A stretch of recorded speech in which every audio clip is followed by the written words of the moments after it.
To be my official co-stream of the PC Gaming Show. We are one of the official co-streams, and we do like working with them, as well as the other shows that we are official co-streamers of, like the Summer Game Fest show with Jeff Keighley, as well as Future Game Show. So it's another great partner that we have out here that we are happy to work with.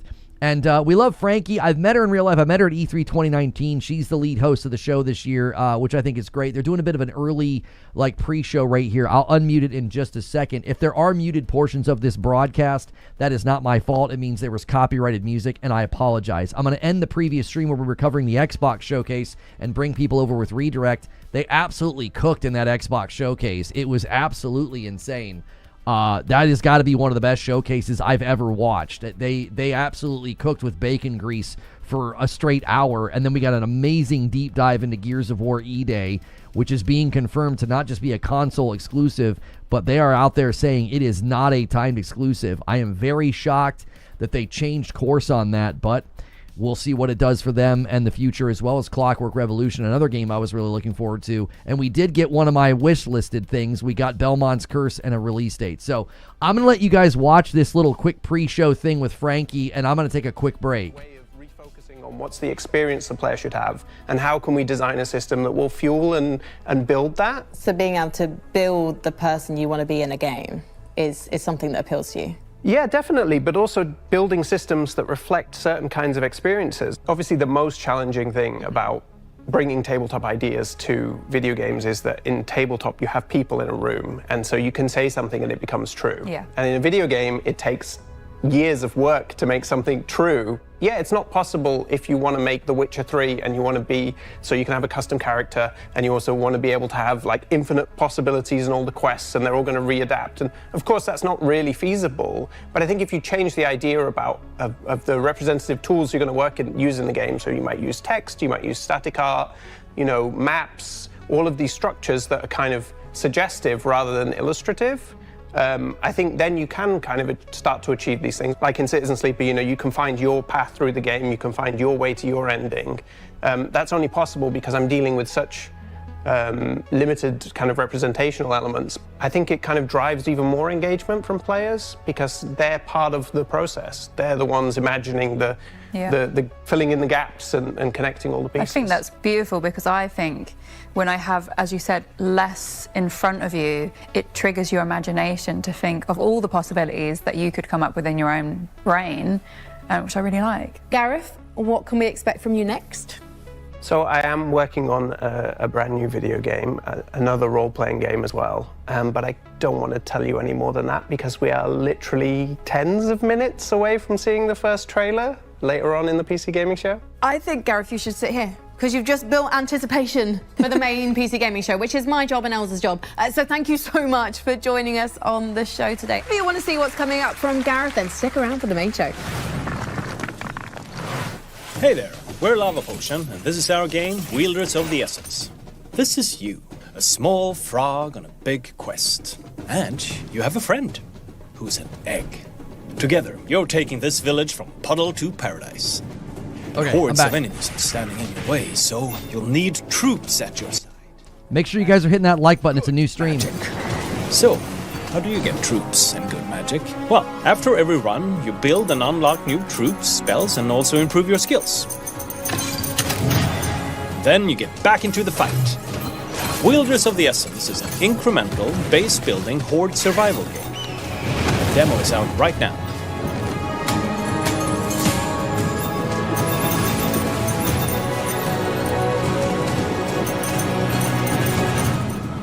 Full game releases on 5th of November. That's brave. Frankie, what's next? Well, we've got another guest joining us from his well-earned retirement after completing a storied 25-year career in video games, spanning Stardock, GameStop, and Night Dive. Please welcome Larry Cooperman!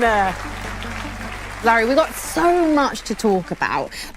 How old were you when you actually entered the gaming industry, though? You were heading into your 50s. I was a very young 45 when I took the first job, and I was 58 and shall we say between things when I was rescued by Night Dive. So And what made you want to get into the game industry? Was it literally playing Wolfenstein 3D in 1992? Was that the moment you went, I will someday work in this industry? It wasn't until towards the end of 2000 that I received a newsletter from this company in Michigan called Stardock. You published many games at Stardock. Yes. Was there one that you were particularly proud of? Did you always want to publish something you wanted to play, or did you have to always see the bigger picture, see the other players? During the time I started, the really important game and the biggest hit was Galactic Civilizations, and then afterwards we partnered with Ironclad and did Sins of a Solar Empire. But the game that resonated with me, and it's really obscure, was a game called Lightweight Ninja. But the reason was both of my children found it wonderful, found the character wonderful. When you moved on to Night Dive, so that's where you were last working? Yes. Until your recent retirement. What was the most difficult game to remaster? Probably the toughest game, and one that we did the best we could with was Blade Runner. Part of the reason for that is the source code was lost and could not be found. There were other PC versions available, but ours was the first that was brought to console. And you know, it doesn't need to be said that the console audience is far larger. This was the only way that those people had the opportunity to play the game. So, why are remasters important? I suppose you've kind of covered it there, really, like bringing them to a wider audience, different platforms. I view games as art.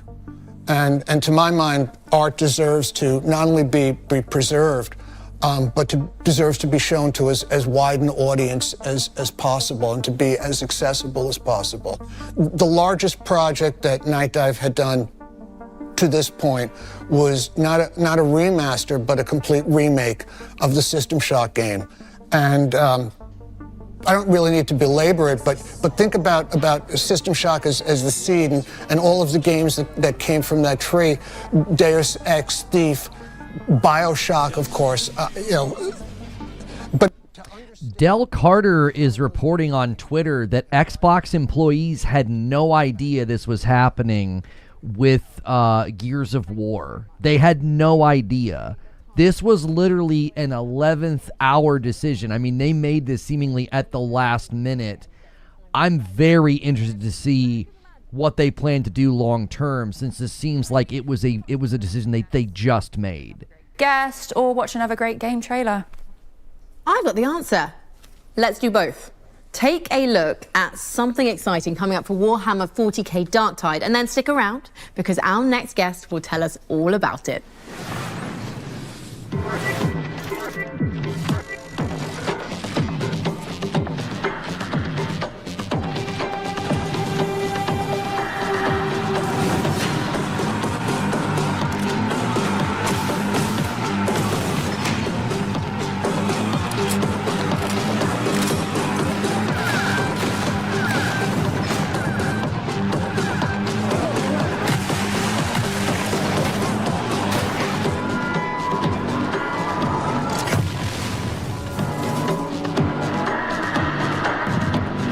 Yeah, they're really driving home the notion, too. These are not timed exclusives. Aaron Greenberg literally tweeted that Clockwork Revolution is an exclusive, and it's not timed. Very interesting. I'm really curious what they're going to do with the next couple of announcements of games that aren't out yet, because Asha Sharma is saying anything that was previously announced as multi-plat will stay multi-plat, but like going forward, they want to grow Xbox. I really do wonder if they're slamming it in reverse. I wonder if they have hardware plans beyond Helix, because I just don't see Helix being the thing that would benefit from this. You would need some kind of a subsidized console. And you are trying to save this planet called Atoma Prime, specifically this hive city called Tertium. It's a mix between melee and ranged combat, and you fight a lot of enemies. So, Victor, yeah. I know the fans are very happy with you right now, okay. because you've just announced a new class coming to Warhammer 40k Darktide. Tell us all about the Skitarii. It's been a fan sort of want from all of our fans for a long time. They got really upset with us when we released the last class that it wasn't Skitarii, but now it's coming out, so they should be good. How does this new class complement others in the game? So it's very sort of broad and very open, and you can sort of spec it out exactly like you want to. So it can fill a lot of different roles in the game, which is cool. Where previously other classes were more sort of specialized at maybe 1 or 2 roles. So this has a broader scope, I would say. You guys are known for making co-op games. No. What do you think makes a great co-op game? We adhere very hard to the sort of Left 4 Dead formula that they invented back in the day. One of the keystones, at least according to me, is that there are elements in the game when you have to co-op, like you have to cooperate. You can't sort of get out of, I don't know, being caught by clicking the button and getting out. You have to have a friend help you out. I think that is super important. And also having, like, it's also, we have stuff that we call like drops in the levels where if you... Thank you for the £2 super chat. Hey, Reforge, just came to check you're okay. I mean, I know people that consistently misrepresent my content and lie about me have people like you convinced that I'm going to be upset about this. I literally predicted that Gears of War E-Day would be an exclusive. Now, I did think it was going to be timed. It sounds like it literally was going to be a timed exclusive until literally today. We're hearing that even Xbox employees were surprised by the result. It doesn't affect me in the least. I said it would be an exclusive, and I said I would play it day one on my Series X. Nothing's changing for me. I know you guys really, really want to win so bad that you're willing to pay me £2 so I guess celebrate the game coming out. I was going to play it day one on my Series X. I don't know. For weeks I've been saying that I thought it was going to be a timed exclusive. Seemingly it was. I'm not sure what motivated them to completely drop the idea of a timed exclusive. And I also am very interested to see what their hardware plans are, because if they are going back to exclusives, that is actually something that I have encouraged and said is a good thing. I am not the one that sat here in my chair and did like astroturfing for a brand for the last 3 years saying exclusives are bad and anti-consumer and that exclusives are going away. I didn't do that. You should probably go talk to the people that said that and see how they're going to spin this. That's what I would do. I've continued to say that exclusives are important and valuable, and a company going back to exclusives, I'm more curious about it from a business perspective. I'm more curious about this from a business perspective. Like, I'm not the one that sat here and demonized exclusives for the last couple of years. You should go ask those people what they think about this. I've continued to say that exclusives have value and exclusives are important, and talked about why I didn't think PlayStation and Nintendo would ever go away from exclusives. I mean, we had people saying that like PlayStation was going to go day and date on PC and that exclusives were going away. Like, it's remarkable to think that like I'm upset about this or something. Like, I literally have all of the consoles and I have a PC. Like, I can play anything that comes out. If Xbox truly gets back to its roots and they equip their teams to do like what we saw today from Gears of War, that I think is probably one of their strongest first-party showings we've seen in a while, I will celebrate that. That is not something that I would be upset by. You've just been propagandized to believe that I'm some sort of like Xbox hater because I've been critical of the brand. What's also hysterical is all the people that are going to try to twist and contort everything I've ever said into some kind of a false narrative. They're literally doing the thing that I said I wanted them to do during the ABK coverage, and you guys hated on me for it and called me a pony. It's extremely interesting to see Xbox literally go back to the strategy and the move that I said they should go to when I said the ABK trial was a mistake and would push them towards a software strategy or a publisher strategy. It is once again interesting that you would think I would be upset or angry that Xbox is doing something I have been saying they should do this entire generation. You know what I mean? Like I said, go to the people who demonized exclusives and called them anti-consumer and said that this was where the industry's going. I'm really curious what they think, as I can consistently stay in my exact position that I've always been in, which is that exclusives have value and they're good. I hope that satisfies your inquiry with your £2 super chat.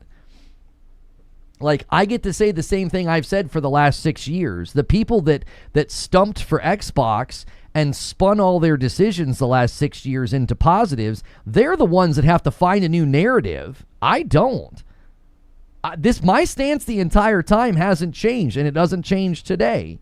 I can say, oh yeah, I was wrong in my prediction that it was going to be a timed exclusive, but how can you blame somebody for getting that prediction wrong when literally the decision sounds like it was made in the last 24 hours? Xbox staff themselves were surprised by this decision. I don't know. Solemn says, Lono is correct. This has been his stance the whole time. Yeah, it's bewildering to me that you would think you can throw this in my face, as this is the very thing I was saying they should do this entire generation, and I was constantly called a pony and a shill for saying these things. Now they're actually going back to their roots and focusing on doing console exclusives, and you somehow think that's going to be upsetting for me. I don't know. I think it'd be upsetting for the people that called exclusives anti-consumer. I think it would be upsetting for the people that said exclusives were going away and that the industry was headed in this direction, and they were woefully incorrect. I would be asking them what they think of the situation, not me. You know what I'm saying? I'm fine, bro. I'm glad I still have my Series X. It'll get some use this October, outside of my daughter playing Fortnite on it.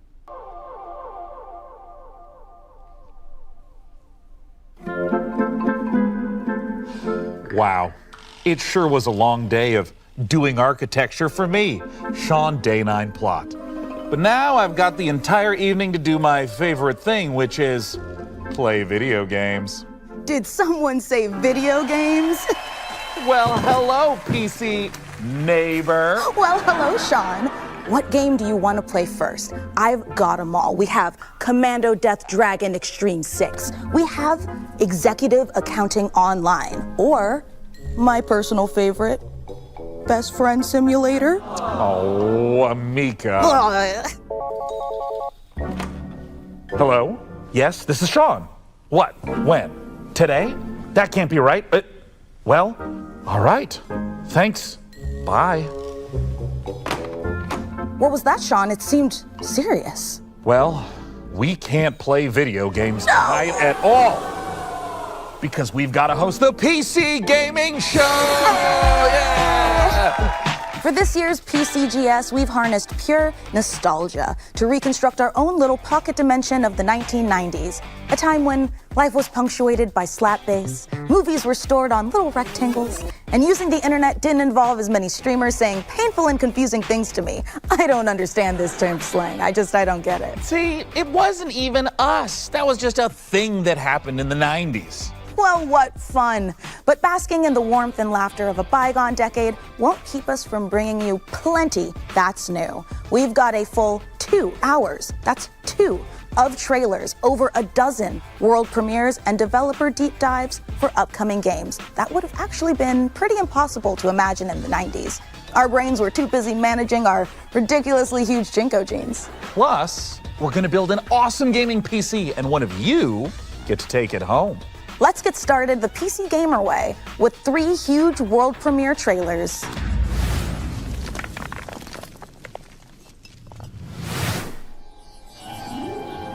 With every step, we boldly explore the unknown. And piece by piece, we build an understanding of the strangest mysteries in the universe. Captain! Our sensor array is getting unusual readings from... What is that? The rift has opened! Repeat! The rift has...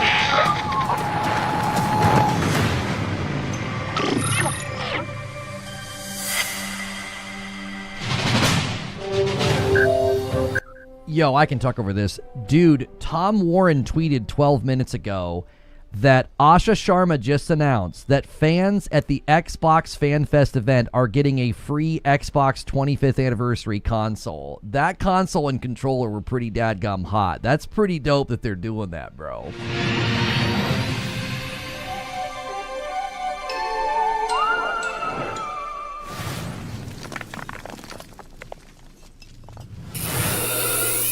Welcome to 95, the start of a new revolution. The information superhighway. A world ruled by the transistor, where power is measured in hertz and bytes. A place where us freaks and geeks can be free. No nations, no race, just ideas and knowledge. They call me a criminal, a hacker. While corporations spy on us and governments control us, they murder and kill and tell us it's for our own good. Guys, real quick, I know this showcase is always a bit of a hit and miss one, but we like to work with them, and it's a lot of different kinds of announcements. Make sure and hit that like button, though. That does help me out.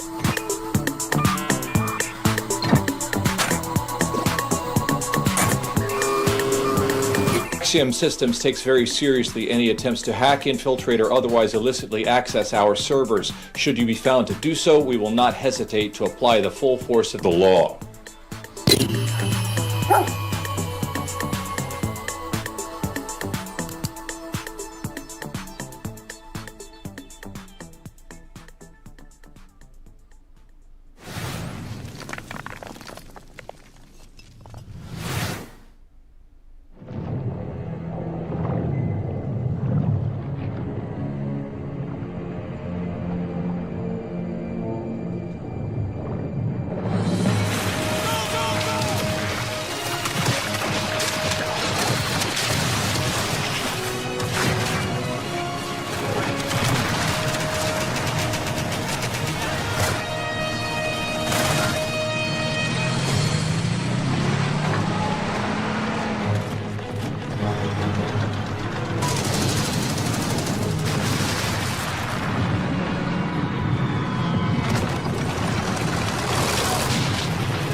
I love to see a strategy classic reborn for the modern age. Well, that was a great show, so I better get to sleep, you know? Mica, the show just started. Yeah, but you know how every morning I cook an entire full breakfast and all of our friends come over to eat it and hang out before we go to work? Well, I actually have to get up at 4 in the morning to get all of that done and all the cooking and the cleaning. It's kind of a full-time job, yeah. Oh, yeah, that is super unrealistic. Right? Why don't we just do what normal people do and get up 5 minutes before we have to and then dart out the door without showering and shove a cold bagel into our mouths while sitting in traffic? Perfect, honestly. Well, since we're staying up late, how about we watch another world premiere?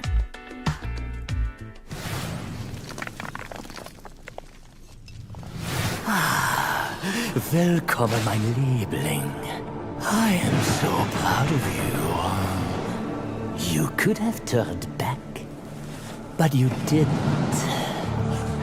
I know that taking the step is not for the faint of heart. It is taken by those who seek something more.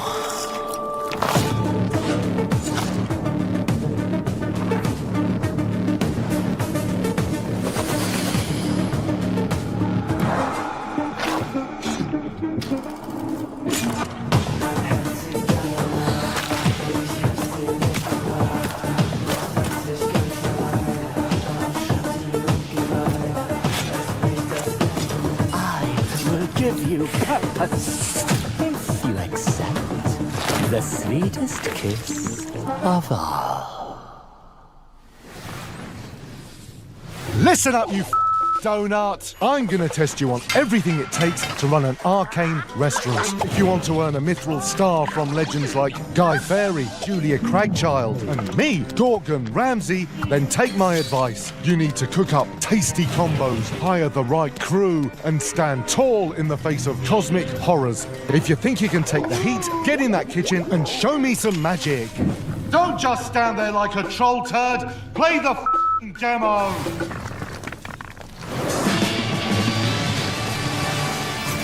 Let the slaughter begin. Yes. Can we get a release date? Oh, the Serious Sam game looks so fun. Now.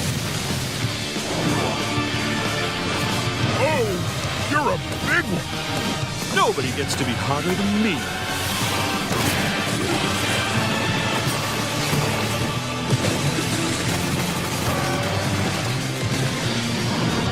The pain is about to start. Let's fight.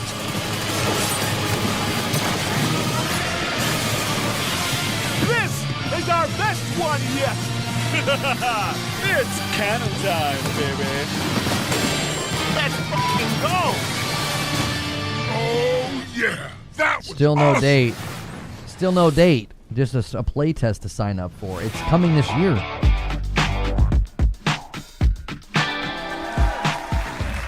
Oh, I've missed Serious Sam. It's lovely to see he's still in good shape. Well, 6 shapes to be precise. What are you working on there, Mica? Is it a grocery list? No, Sean, I'm catching up on my handwritten correspondence, which researchers tell us was a treasured pastime of the 1990s, just like mammoth hunting, dying of the plague, and all the other things we love to do before, we learned that joy in life lives in our smartphones. Oh, it would be charming if I knew how to read. Hey, Sean, did we get a new phone? I don't think it's possible. Society hasn't been ravaged yet by same-day delivery. Hello? Am I about to die? Oh, I'm just messing with you, Sean. It's me, Frankie. Oh, hi, fellow PC gaming show host Frankie Ward. But wait, aren't you busy filming the hottest late-night talk show of the 1990s? Oh, Sean, you should know that no veils can obscure my piercing gaze. Also, we just wrapped for the day. Now, listen, I hate to interrupt the anachronisms, but you're about to be rolling on an exclusive new look at Control Resonant straight from Remedy HQ. We are? Just say the thing, Sean. All right. Here's an exclusive new look at Control Resonant, straight from Remedy HQ.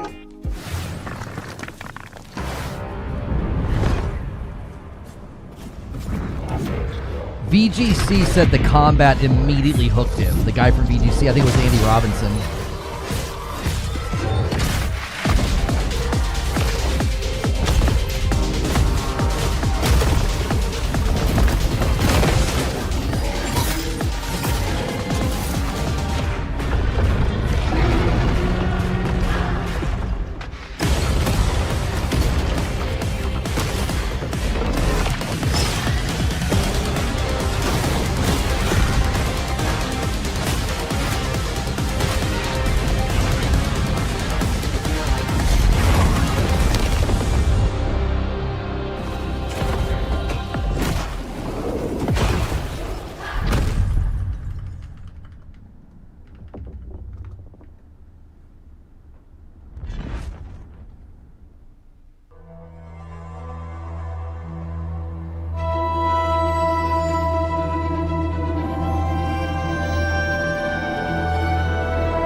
Control Resonant is a third-person action RPG where you combine the use of supernatural powers and melee combat to fight against otherworldly threats. You play as Dylan Faden, and all of this is taking place in Manhattan, New York. In the first game, the whole game took place inside a place of power called the Oldest House, in this kind of a brutalistic architecture environment. With the sequel, that whole thing is kind of broken open. The containment failed from the first game, and now all of these supernatural forces that were inside the Oldest House have leaked upon the streets of Manhattan.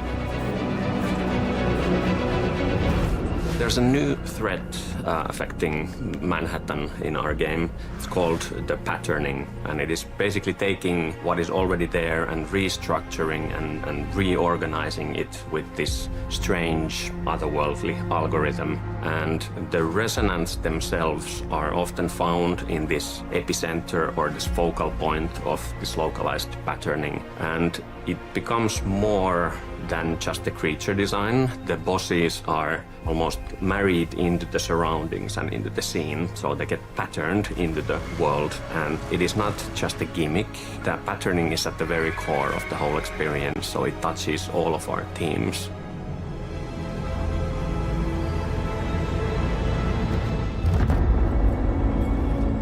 The game is very responsive. The navigating, traversing the world is fun and fast and easy to do. For instance, we have the shift ability that allows you to access these different gravity anomalies. We have the 90-degree gravity shifts, we have 180-degree gravity shifts. Very minimal UI elements, but everything that looks like a walkable surface, like a ground, floor, road, anything that looks like you should be able to walk on this. It's so sick. It's a gravity anomaly. We do have some spaces in the game where every wall you see is actually a gravity anomaly. And you get into this really mind-bending sequence where, yes, you kind of lose yourself a bit as well, but you kind of react to the immediacy of the situation and so on. And then it becomes part of your natural way of moving through the world. Incomprehensible in one way, but once you kind of get it, you just get it. So the combat change from range to melee, I would say on level design side is a lot more about designing like what's the what kind of enemies, how many of them, and thinking of like some interesting environmental things you can do in the combat spaces, like these things that create variety into the combats. We do have more enemy types than we did have in Control, so that definitely helps.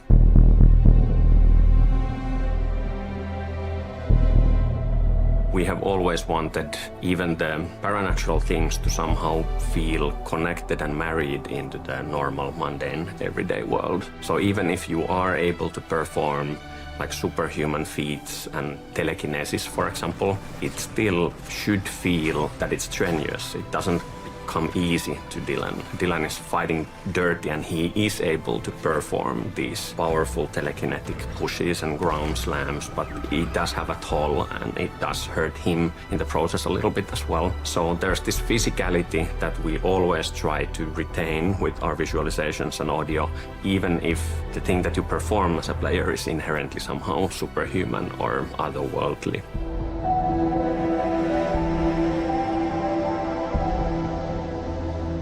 When you take these different elements, these different pieces, the enemies, the shifting environment where gravity has gone bonkers, what you can do with your melee weapon, the paranatural abilities, we create this really interesting sandbox, and you feel like you have all the means to improvise. I think it's unlike anything else.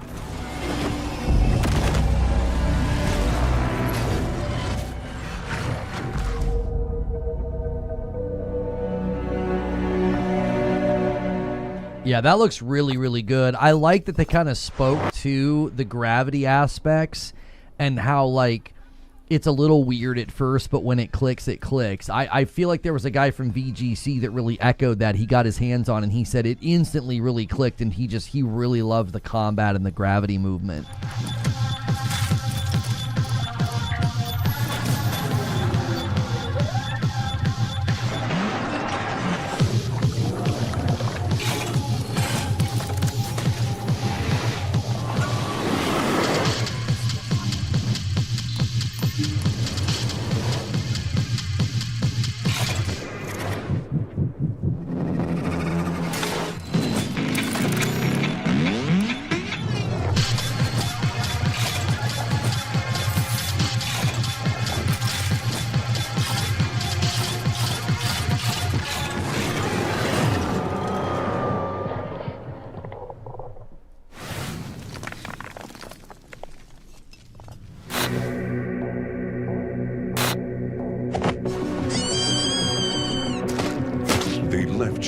Dead.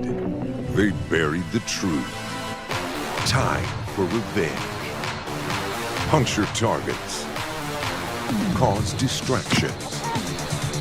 Disguise yourself. Use anything as a weapon. Hunt with your friends or by yourself.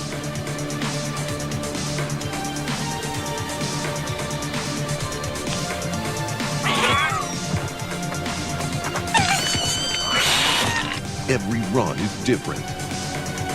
Revenge never dies. Hey, welcome back, Space Jockey. Thanks for doing a Member Plus as well. I appreciate it so much. Guys, make sure you're hitting the like button. Make sure you're doing your memberships. Make sure you're doing your renewals, your primes, all of the things. Jeff Grubb is reporting that he says there's basically a finished version of Gears of War for PlayStation on a drive.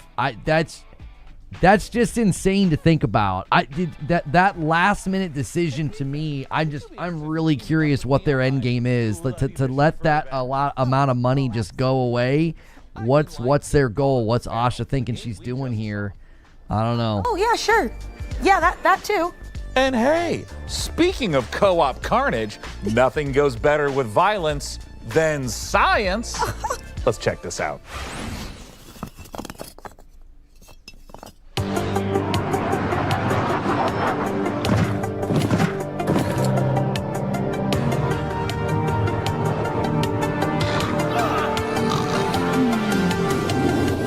Hey, the first member bomb of the day, a 5 bomb from Dean Bromley. We sat through a waiting room and an Xbox showcase without a single gifted bomb. Thank you, sir. Thank you for the Prime Boss Tacket.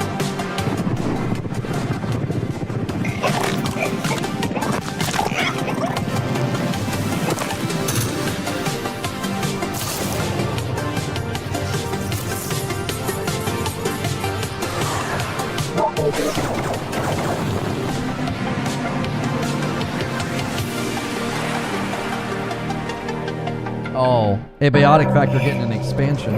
Cool.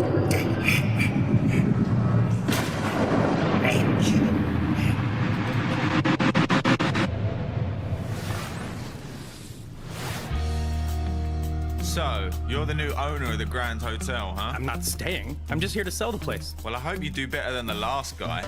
He disappeared, you know. My father? Yeah, I know. I've been looking into his disappearance. If you come across anything as you restore the old hotel, a clue, a lead, or even just something weird, you let me know. I always wanted an American partner, like in the movies. Yeah, this is gonna be so cool. Come on, get in. I'm gonna show you these mean streets. Thank you, D. When I turn the corner. Thank you, D Dizzle, for renewing. Look at the wording, Lono arrives as exclusives. I mean, I was going to do that and be like, man, did they use really, really, careful wording about like it's arriving as an exclusive? But they're really driving home the notion that these are not timed exclusives. They didn't do that when I made that like observation about Starfield. They never came out and said that, it wasn't a timed exclusive. Well, actually, they might have actually said that about Starfield now that I think about it. I feel like there was a time where didn't Greenberg or somebody come out and say that Starfield wasn't a timed exclusive? I don't know. I'm getting some deja vu, but they're pretty strongly pushing back on the notion that these are just timed exclusives. So for now, I don't know. I feel like there was a time where they said the exact same thing about Starfield, and that obviously ended up not being true. Hey, did you guys see anything weird? Weird is this town's entire deal. I mean, it's been featured twice in Britain's Most Haunted Towns. And Britain's most crappiest. Oh, this is really beginning to creep me out. Listen, I've been through worse than this. I'm sure I'll manage, seriously. It doesn't look that hard.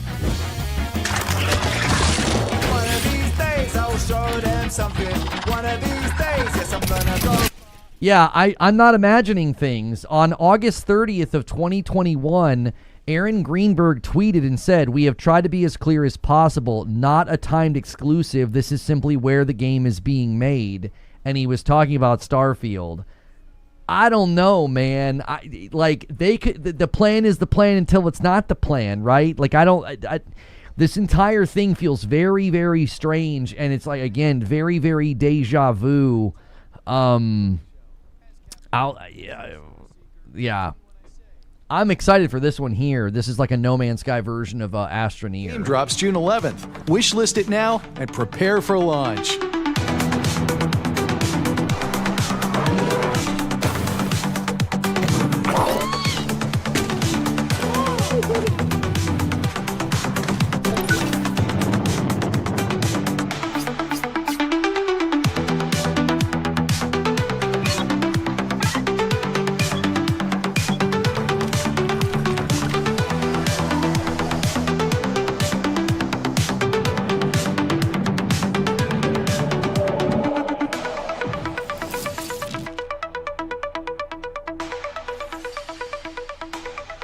June 11th.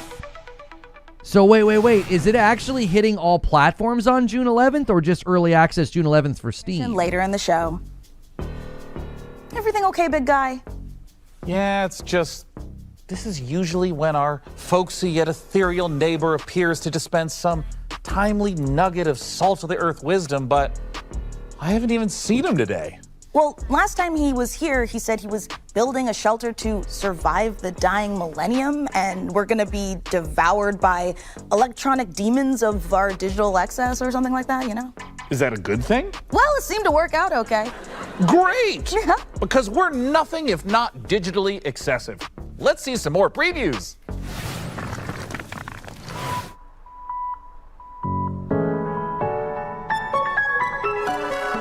Give me 1 second, y'all.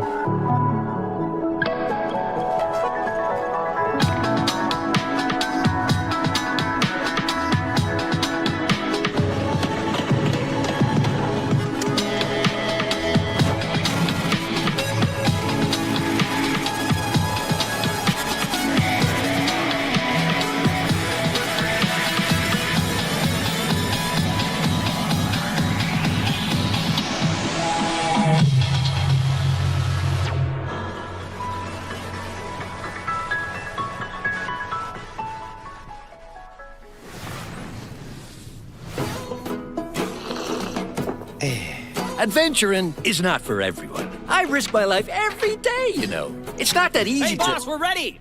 I call dibs on that goblin with the tiny shield. Yeah, sure, but don't interrupt. So I spent years developing tactics. Like now, it's all about offense against these greasy goblins. You see? I can do this in my sleep. It's really all about knowing... Enemy reinforcements, boss. Some cultists and a big-ass goblin. Getting creative, huh? Bonzo, you benched. Gary, get out there. Let's see how they like that. Jeez, what the fuck, Gary? Now! Oh, my bad, sorry.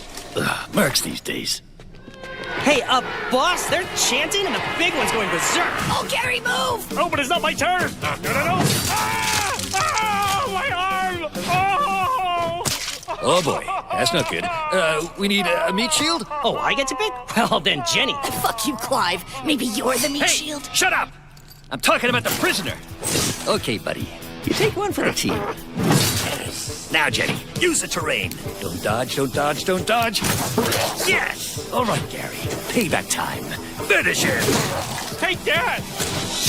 And there you have it. Just another flawless victory for me, the Kev.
All the games from today's show can be found over on the PC Gaming Show Steam page. Head on over to pcgamer.com/wishlist to check it out.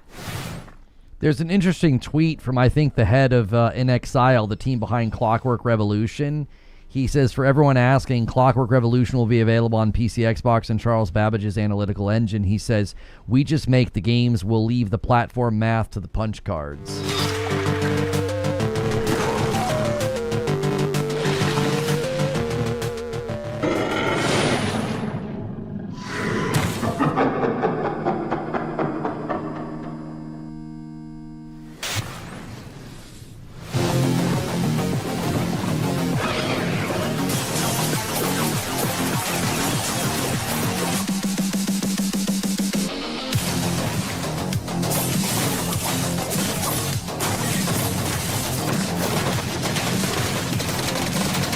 This looks good. This reminds me of Blaze Blue Entropy Effect.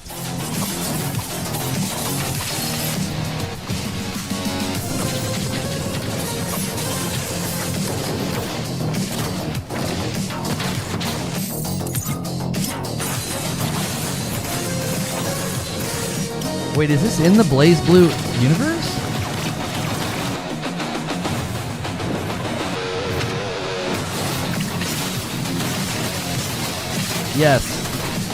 Yes, In Exile is owned by Microsoft. I don't think the studios are probably too thrilled. I can't imagine /0. I think I wishlisted that already. I can't imagine the Coalition being excited about being a console exclusive. They literally worked on a PlayStation port. They probably did stuff for the Pro. They cooked. Having that game not hit such a big player base is probably not something they were excited about. And you can get as many It's free not their songs as you call. want by recording It's them not off their the call. radio, and you're only going to get like 10, 20 seconds of an annoying DJ blowing over the top of it. Honestly, that's not bad. Wait, this cassette tape, it's not music at all. The label says monsters. Wait a minute. Monsters on cassette tapes? That sounds like an extremely skillful segue into our next world premiere. Oh, do you have a cassette player too? And you've done all this before? Been lost on another world? Turned into scary monsters with cassette tapes? All of it? Come on, what have you dragged me into? Return to Earth. Are we not on Earth? You first came to Elmwich looking for your friend, correct? You see, I have all these guys helping me keep this city locked down.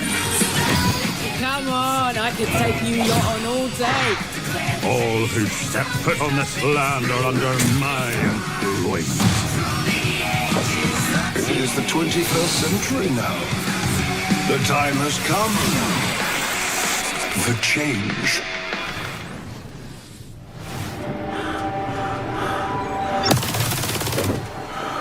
Oh, yes. Yes. This game is hot. This game is hot. I only stopped playing it on my PlayStation because the demo, like my save got corrupted. It was like a demo. This game is so hot. Hopefully we can get a release date for it.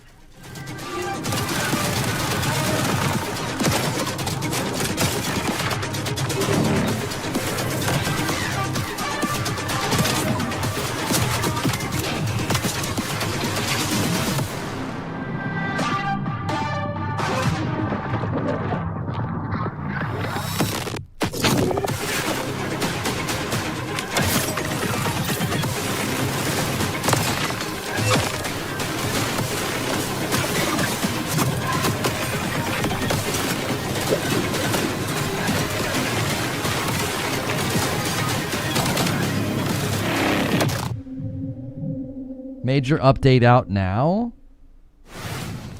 Wait, I'm sorry. Did that game ever... What? I'm confused. Did that game even release? It was just a demo, I thought.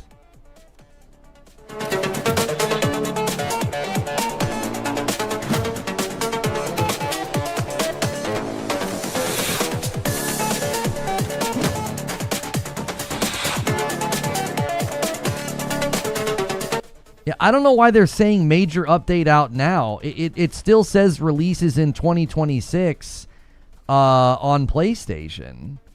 So the major update is for what, early access on Steam? We still don't have a release date. That's such a bummer. It's been in early access. Yeah, but it showed all the platforms there at the end, like it was getting an update on all platforms. It's getting an update to early access. Can you play it in early access like the full game on Xbox or just the demo?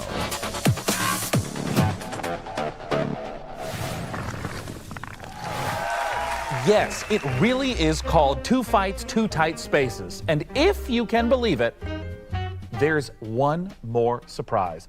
Shadow Drop! Oh, we love a good Shadow Drop, don't we? Two Fights, Two Tight Spaces is out right now.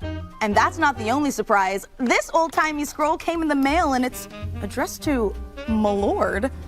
It says, the granary is full, sire? Oh, I know what that means. I don't. Another world premiere. Our next title is from a series that's been around for more than 25 years. Here are two of our very favorite PC neighbors to tell you all about it. Hello, everyone. I'm Ben Starr. And I'm Samantha Bayard. And we're incredibly excited to give you a first look at our new game. Stronghold 4, the brand new castle sim and RTS from Firefly Studios. That's right. Another chapter in Stronghold where you can once again launch cows from trebuchets. Sounds absolutely delightful. Let's have a look at the new exclusive reveal trailer.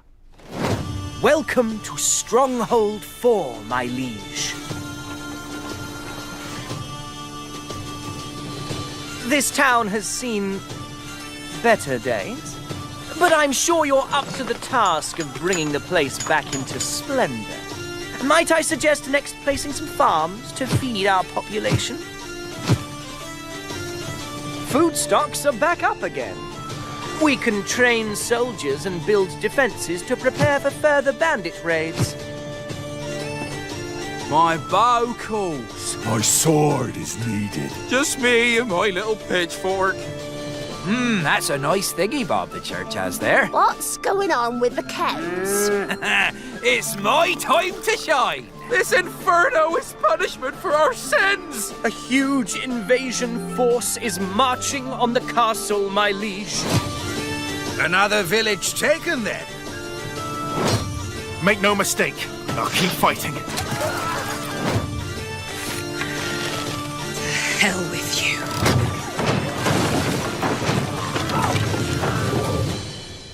I have a favor to ask of you. Let's get to work.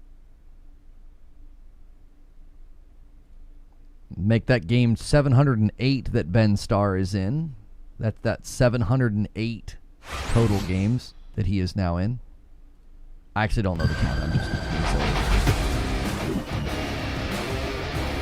Yeah, it's commercial time. Guys, really quickly, if you're watching on YouTube, give me a like. Hit that like button. I appreciate you guys hanging with us for the PC Game Show. The likes really help. Try to get us to 200.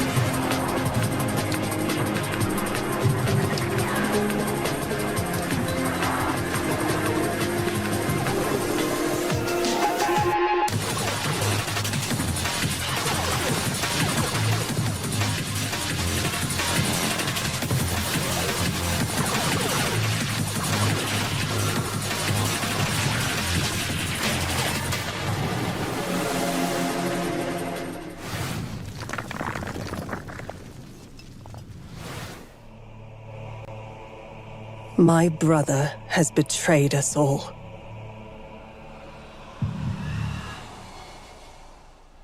His legendary Knights of the Round Table have all fallen prey to corruption, or have simply disappeared.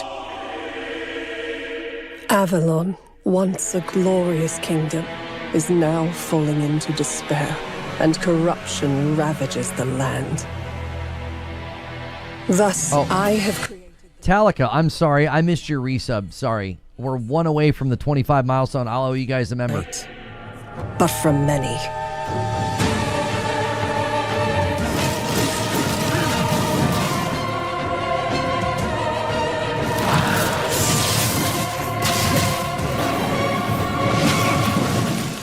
Wardens of Avalon. Oh, a new take on the Arthurian legend? That makes me want to go upstairs and get my life-size handcrafted, dual-tempered carbon steel replica of Excalibur. Sean? Nope. Remember what happened last time? We do not need you swinging that giant sword around the living room. We just got a new lamp. Well, don't worry, everyone. I promise I won't do it. See, I said I wouldn't. I don't know why you would think otherwise based upon my tone.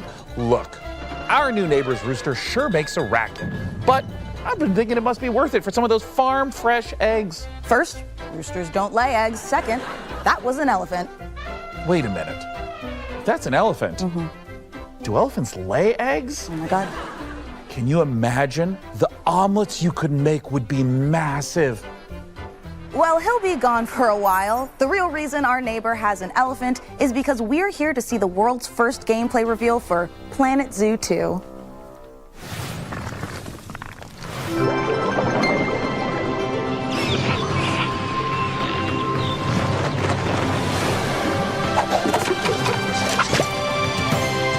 Welcome I'm Eric, the chairman of Fen.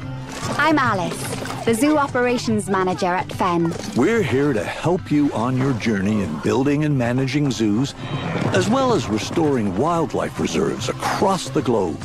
You'll be creating habitats for all kinds of species and making sure they're well cared for. Not to mention managing your staff and keeping your guests happy, too. With that in mind, let's begin. Meet Lamarty, the Maasai giraffe. He shares his space with a pretty big family, so we need to make sure there's plenty of vegetation for everyone. And with the warm weather, we need to keep the fresh water flowing. Speaking of water, we'll need an aquarium large enough to house several of our aquatic species, including our endangered hawksbill turtles, Mia and her family. You'd be surprised how quickly these tanks get dirty. There goes one of our keepers now. We have one more stop to make. We're building a brand new kind of habitat, an aviary. It'll be the perfect home for our white-tailed sea eagles, Hamish and Freya. We've made sure there's plenty of space for them to spread their wings and to have some fun. Conservation is Fen's most important goal. Like in the Scottish Highlands, where we're releasing our eagles into our wildlife reserve. We've done a lot to prepare this environment for them, something you'll be sure to do more of on your journey. Together, we can create a better world for all living creatures. So, are you ready?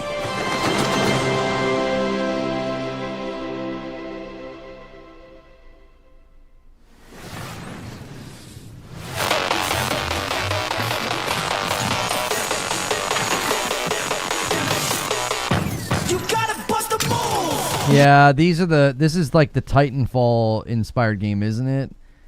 I'm gonna say what nobody wants anybody to say. This is just a waste. I'm sorry. I know everybody's really excited because it's like, oh, we all love Titanfall, blah, blah, blah.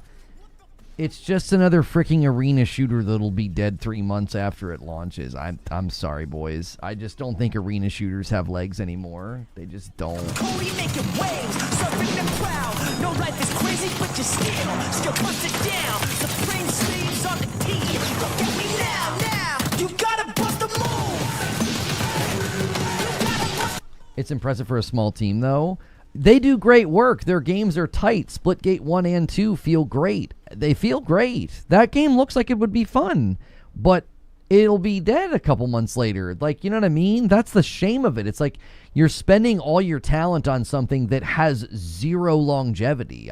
In the live service space, like fast-paced arena shooters where you're running on walls and like moving like lightning, there is no space for that. There isn't. Nobody's going to play it for very long.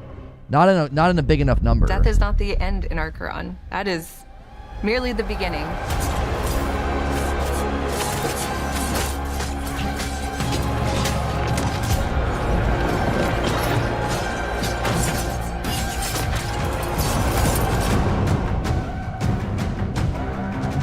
Archeron is a top-down isometric game where you play as an Echo and you find these very powerful items. And then you play as a team of 3 to ascend in this very dark fantasy, hauntingly beautiful tower.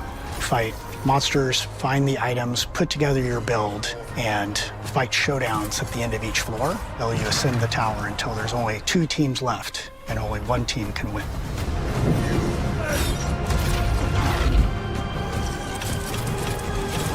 Your whole goal is you start with nothing. You want to go get items to form your build on the fly. Items are distributed throughout the tower. You can find them in chests, kill monsters, then the best place is to take them off other players. When you're new, you kind of will gravitate towards a certain play style, and as you continue to play more, you'll start to unlock different builds that you didn't know were possible. I think the item system is designed to have people embrace the play style that they want. We don't have traditional roles, so we don't have a support or a tank or a DPS. You're all kind of on even playing field, but you can lean into playstyles. You can lean into a ranged build or a hybrid build or a dive build just on the fly, what you uncover. We want you to land and feel the tension of trying to get items quickly, knowing that the fight is coming when the beacon spawns. This place shows us who we could have been. What we should have been. Acheron takes place in the afterlife, so everybody that's here is dead. The only way you arrive in this place is if you've died with some kind of unfinished business. So everyone here has something unresolved that's kind of pushing them forward. Our characters are all called echoes when they first arrive, and in their chests they have these things called anchors, and that's where their memories live. They're almost pebbles in the filter. They're stuck there, they can't escape. The anchor represents a memory or an emotion of unfinished business that they have from the living world. So it gets them stuck halfway. They cannot let go of the thing that happened to them in the living world. Everybody starts out with one memory, and it's just one piece, and it could be a sense memory, it could be your mother's voice, it could be just a thought. And from that memory, the echo goes into this tower and tries to figure out who they are, why they're here. And we always say that the answer is always at the top, so that's why they climb the tower. The answer is up, to get out.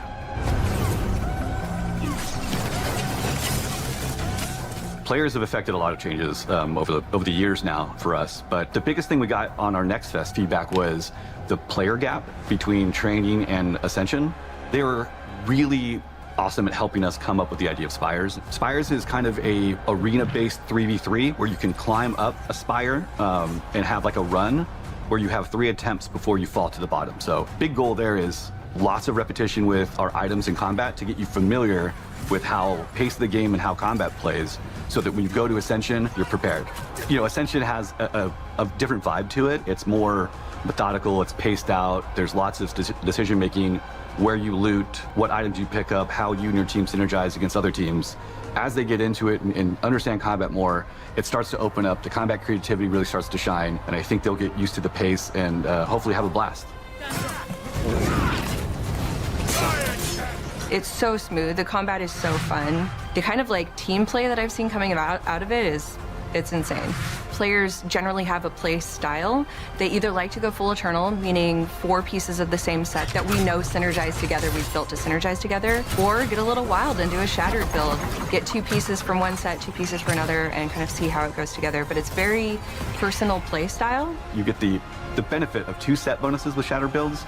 You get the benefit of the Eternal ability if you do full Eternal. When you fall in combat, there's so many ways to come back. You can be revived at a shrine. You can go and pick up your friend if they're crawling around on the floor. Then there's this totally clutch moment that happens sometimes where you've died, the beacons are there, somebody runs to a beacon and all the way up to the next floor, and then you're revived again, and you get to start all over, pick your stuff back up, dust yourself off, and get back in the fight.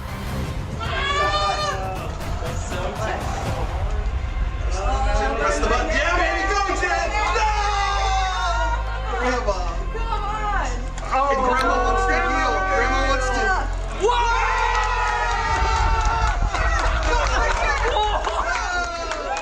You know, if you join now and start playtesting with us, you know, we're still shaping the game. You know, I think it's such a great opportunity for players to play closely with the devs, give us your feedback so that we can make the game better and build the community with you. Go to the website and we have details there, and you can join the playtest as we get prepared for early access later in the year.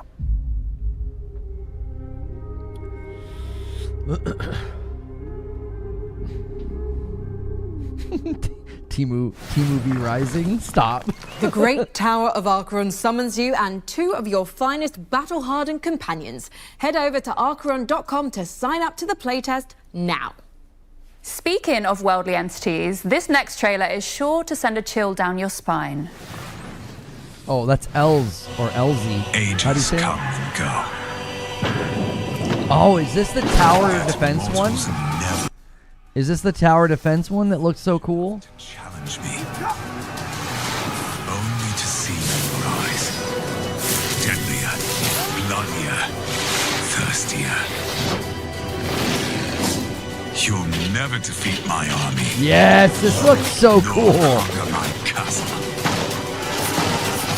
We're cursed to fight. Night after night. For all eternity. For my master. For her. Revamp, wishlist now. Yeah, sadly, I think that's currently only slated for Steam. Lono, earlier you said something about Hell Clock. It's coming to console in July. They pushed it back because of the PoE 2 update. Yeah, it's on sale right now with some kind of an update, and I was like, oh man, maybe there's going to be an announcement today about it coming to console. You're saying it's coming in July? Let's see here. Where did you find that information? I can't wishlist it or anything on PlayStation. When did they announce it coming to July? I've got DLC release date trailer. Oh no, 2 days ago. Hellclock, PS5, Xbox, and PC. Oh, and Mad Mushroom announced it. Oh, right here. A month ago, they said expansion and console release date. I somehow missed this announcement that they said this.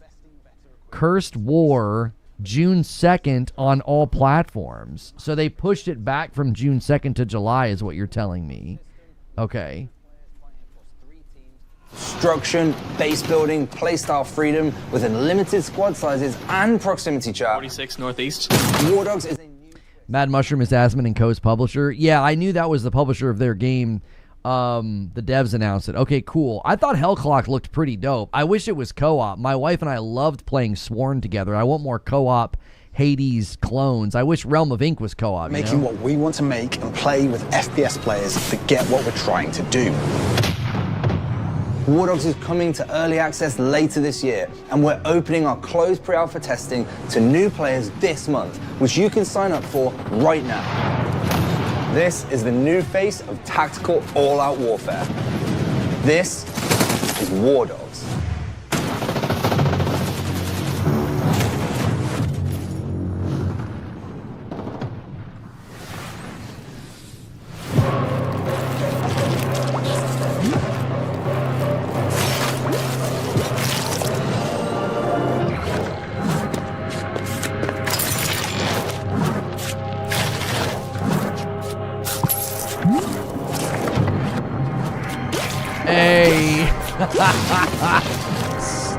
Stone Spire's like, what the frick's going on in here? Sitting on a 24 forever. Thank you, sir.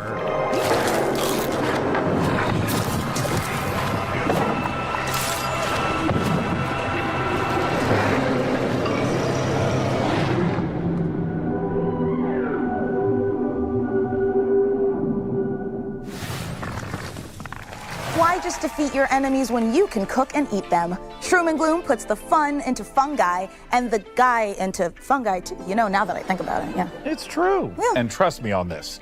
You'll want to get your volume cranked up and your air guitar fingers warmed up for our next world premiere. Let's go, Maximum Thunderness. It's a game where you shoot stuff. Go! Maximum Thunderness. Fight with me into tomorrow. Banish all the foes who follow.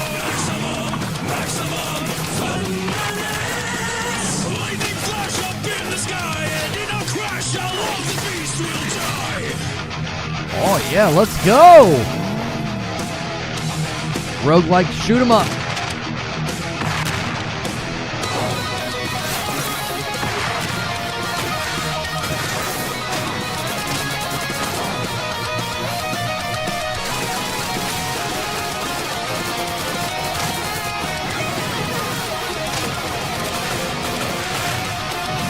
Co-op, co-op.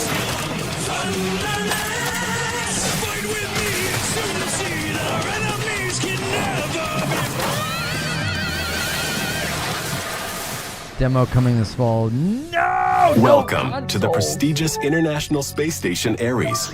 Earth is counting on you to assess the viability of Raptor for humanity, particularly regarding the mysterious magnetic field surrounding it. I wake up. Same bunk. Same time. The station resets.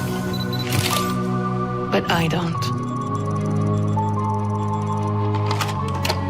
Our food supplies are dwindling faster than expected. If we're careful, starting now, we can still avoid early rationing. This makes no sense. They're moving, like in a solar system, like planets. Am I going to die here? Is this how I will be remembered? It is all connected somehow.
Whoa!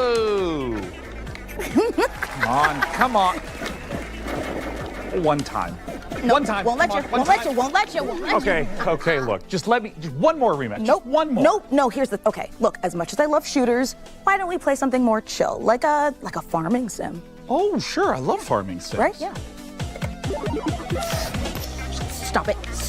Okay, while we're farming, we've got another world premiere for you, and this one comes from the creator of Citizen Sleeper.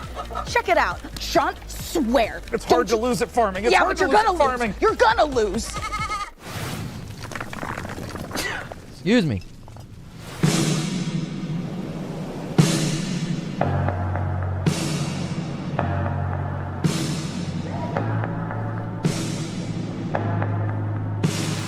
Trickle down back like a rat. Don't you know I used to live here?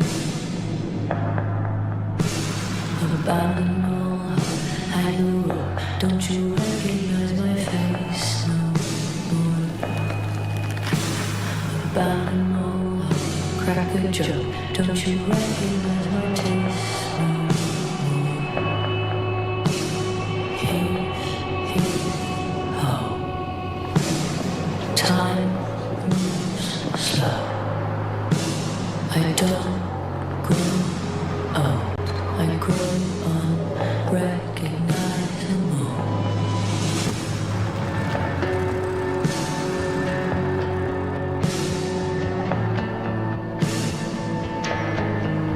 I used to live here.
Well, that huge dispute we had off camera has finally come to this, dividing the house in half. Yeah, well, you just stay on your half and I'll stay on mine.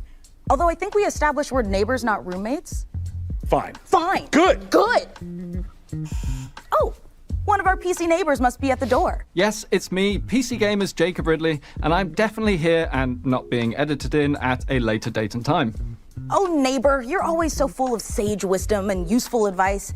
Can you help us solve our dispute in time for the end credits? I think I can help. You know, sometimes your parents have to tell little white lies to spare your feelings. It doesn't mean they don't love you. take it from me, high school can be a tough time for teenagers, especially in the age of social media. I think the script got a rewrite before they filmed Jacob's neighborly wisdom scenes. Yeah. Remember, sometimes the reason a bully acts that way is because he's a real dick. Just a straight-up piece of Okay, well, none of this is helping. Do you have any advice we can actually use? Actually, I do have some great advice on building a custom PC. And as a bonus, you can win the awesome gaming rig I'm going to build for you today. Okay, that was actually funny. Thanks, Jacob.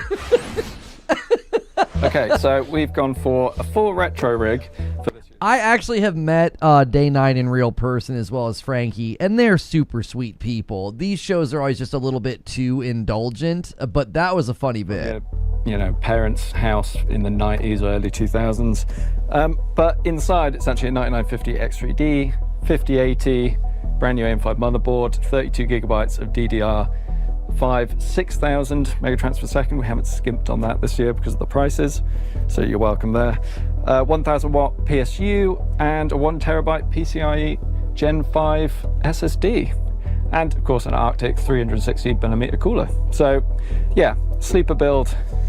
Doesn't look it, but this thing is an absolute beast. And don't forget to head over to pcgamer.com/survey for your chance to win this seriously cool piece of hardware. Oh, and when you're done, head over to pcgamer.com/wishlist to add all your favorite games from today's show to your very own wish list. Back to you in the studio.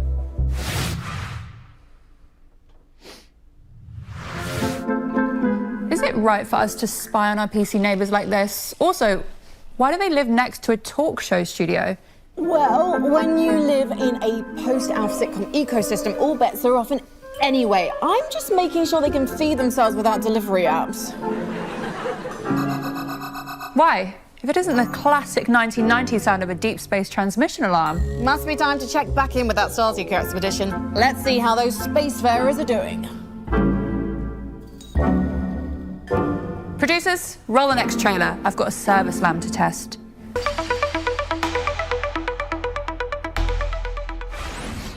That's next. Hi, everyone. I'm Edward, creative director at Ludogram. We're building Ascenders Beyond the Peak, a turn-based exploration roguelite about a team of climbers hunting ancient artifacts in mountains that hunt back. And the higher you climb, the more you realize something else is hiding up there too. Every expedition starts long before the climb. You build your team, develop your headquarters, and choose which peak is worth the risk. Your team is connected by a single rope. You're never just moving a character. You're managing a chain of consequences. And sometimes, saving the team means leaving someone behind. Sorry. The mountain is your weapon. You use gravity, terrain, and the environment itself to survive, with 9 classes that each interact with it completely differently. And its inhabitants will make sure none of it comes easy. Between climbs, your team recovers, but not everyone heals the same way. And what you bring back from the mountain will force you to choose between power and allegiance. The question is whether you'll make it back to choose it all.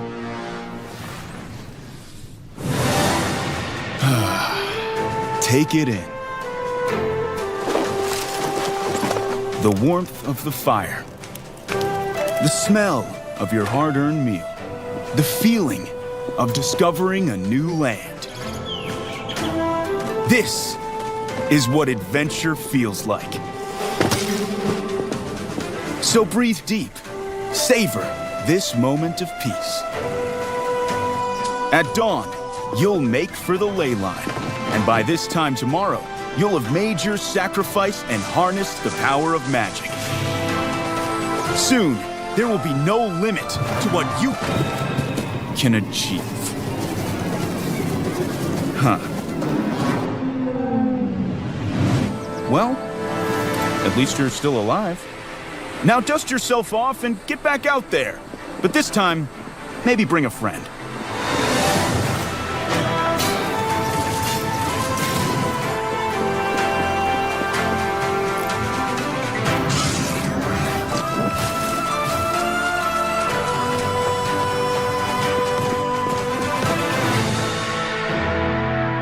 This summer, venture outward.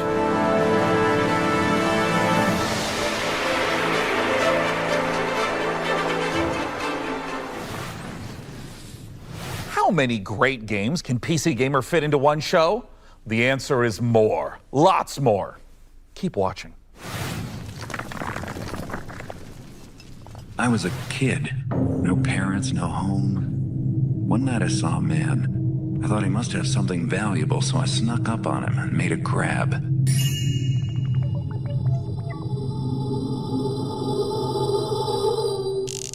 What was that noise?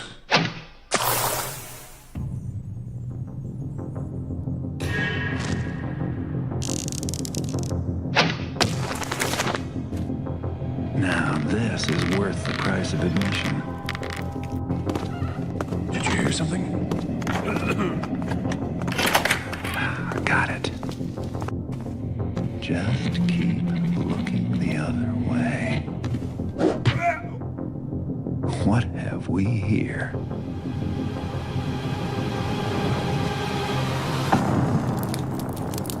Huh.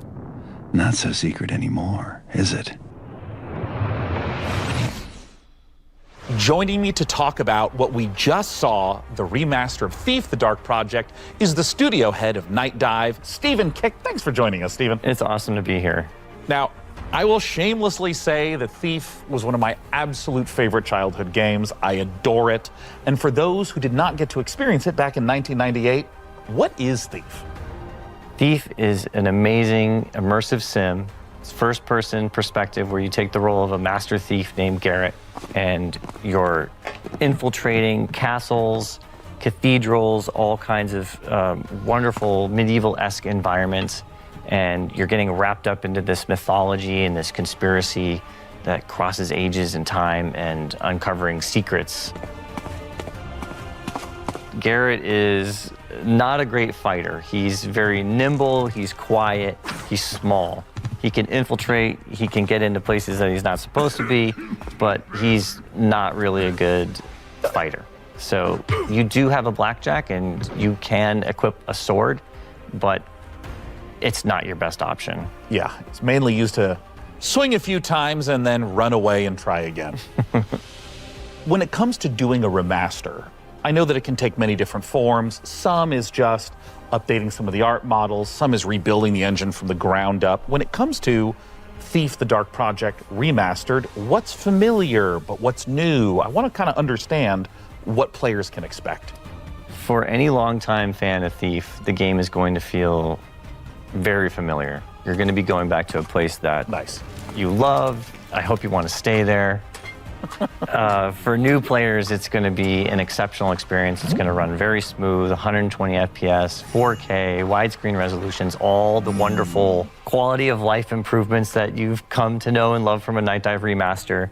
And probably most exciting of all, we've got Steven Russell coming back to reprise his role as Garrett, as well as fan favorite Terry Brocious. All right, well, if you're someone like me that immediately has their curiosity piqued, where can people go to find out more information about what's next? NightDiveStudios.com is a great place to start. It's got links to all of our social media, but I would advise that you come and join our Discord channel. All of the team members are in there. We're very amenable, we're communicative, we're friendly. Come share your thoughts with us. Let us know what you want to see in Thief Remastered, and take a vote on what game you'd like us to do next. Both for Thief: The Dark Project Remaster and for all the great games you're seeing on the PC Gaming Show, don't forget that you can go to PCGamer.com/wishlist to keep track of all the titles right there. Stephen, thanks so much for coming out. We appreciate it. Thanks for the opportunity. And now, let's check out some more great games.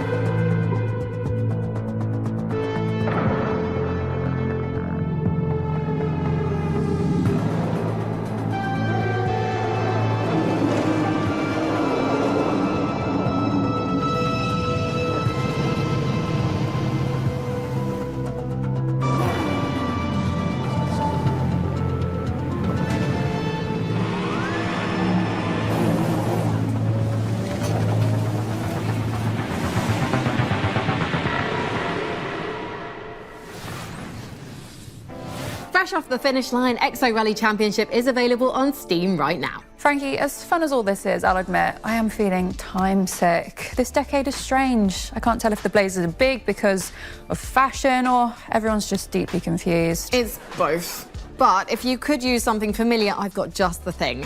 2 surprise sequel reveals for a pair of beloved indies. Let's take a look. Jen, if you're hearing this recording, I'm sorry. I've been unable to determine what caused the mass extinction. I'm looting derelict ships with these old salvage drones to send you with the equipment you'll need to survive on the best planet I can find. I wish I could go with you, but humanity needs as many shots as I can give it. These odds are not good. And these cryopods I'm finding have kids, families. They deserve a shot. I can give them that. But I have to stay behind. Maybe someday you can forgive me.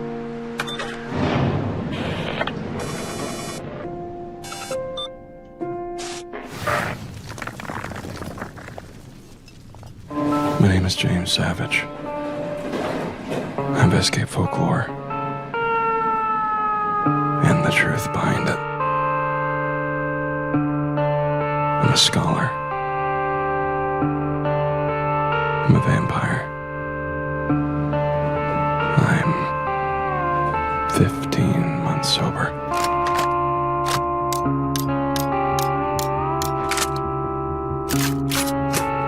And 3 hours ago, my best friend buried me alive in the middle of the desert.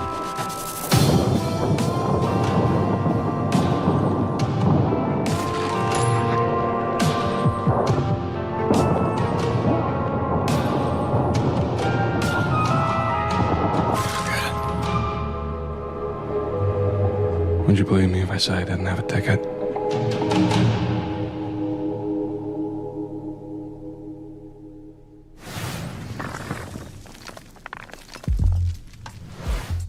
You mean to tell me they put a ball in there, but you're not supposed to play with it?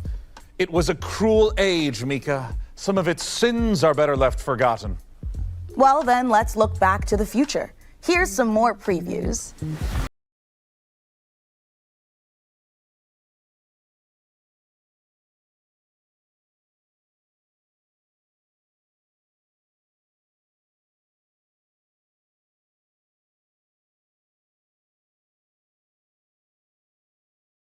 植物に寄生してこの存在をですね腐食体というものに変えてしまいます。でこの汚れを生み出しているのが輪廻の獣という存在です。でこの輪廻の獣を倒すために主人公エマと相棒の腐食体クーがですね一緒に旅をしているという物語になっています。人類はですねこの世界がもう汚れに蝕まれてしまっていて、汚れに追われてですねもう山あいのですねかつての文明の遺構のようなところですねコロニーを作って住んでいる。この主人公は今ですね先ほど言った汚れに侵されていてですねで植物の力を使うことができるということです。ただし主人公のエマには、感情も記憶もないということになります。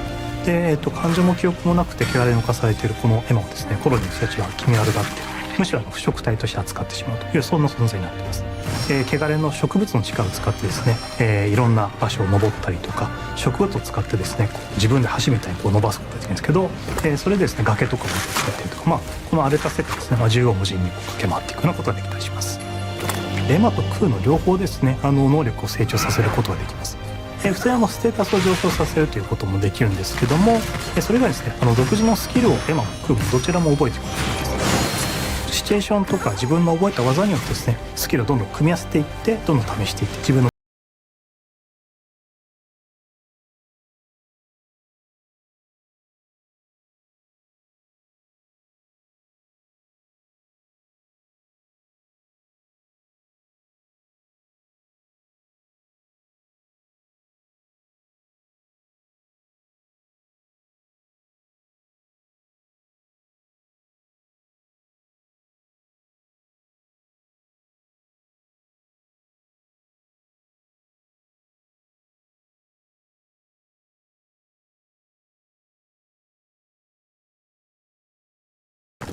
August 4th. Man, it's from July on, it's just, we're just stuffed. Truly won. The dead, under my rule, shall serve a purpose grander than your lives ever could. You pathetic creatures have no claim to this power. It is my fate to wield it, and yours is to kneel before my might.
That's another Mad Mushroom game.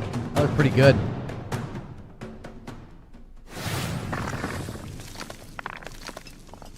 If you're enjoying the 90s aesthetic in today's show, this next game is for you. Grab some co-op companions and dive into some familiar-looking screensavers that are filled with new surprises.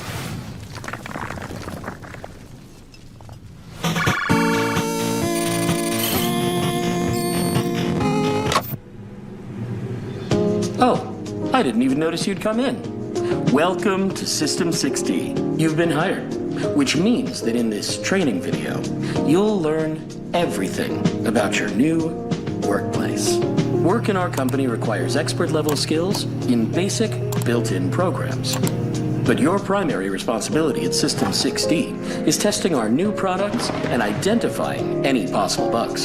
You'll be using our revolutionary geometry testing system. It's so advanced you'll feel as if your consciousness is really inside the program. The bugs can be found anywhere inside, so be very observant when traversing virtual landscapes. But thanks to the world's first fully visualized bug detection, even a brainless mannequin has a chance at success, which means so do you. While System 6D is a technology company, our greatest asset will always be our people. Guys, how am I supposed to work under these conditions, huh? Here at System 6D, you can look forward to free lunches. Join our friendly team. Together, we can make Geometry OS the shape of the future. All you need to do is answer the call. After all, we've already hired you.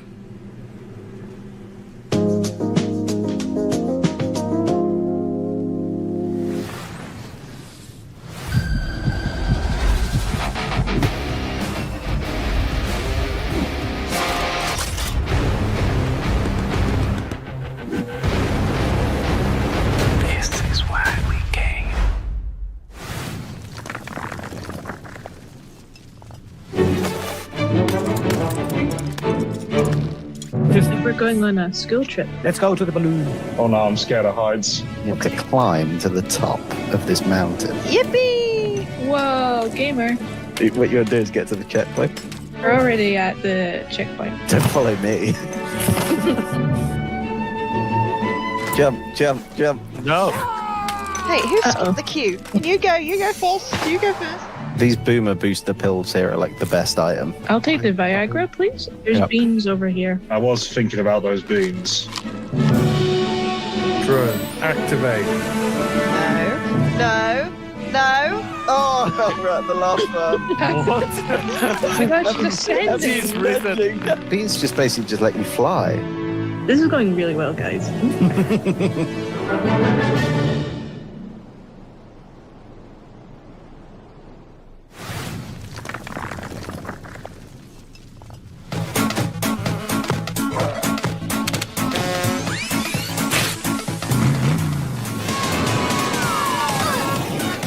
What is this? We're all each other's popsicles. Let's put it that way. You know what? I jumped. You guys just let him throw you. Okay. You need to get the key. Thank you. Well, I'm guessing I got to color my part. I wasn't paying attention, to be honest. Oh, I don't remember what it looked like. Okay, let's do that again. I love you, but I gotta do something. You? Oh, heal me! Heal me!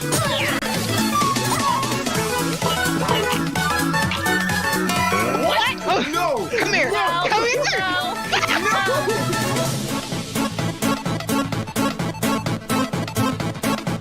Y'all bunch of haters.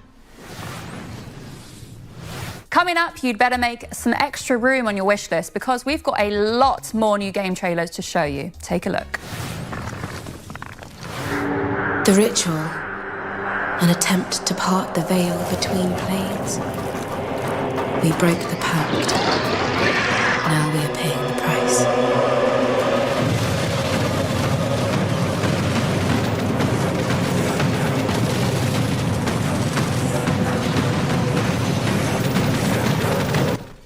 I tried this game. It's got potential. It's a little stiff for my liking, and like time to kill on basic ads was a little too slow. Like they were constantly getting up on me and like ankle biting, and it made it really unfun. So I'm curious if they're going to address some of those issues. By and large, though, cool art direction and cool feel. It just needs some polish.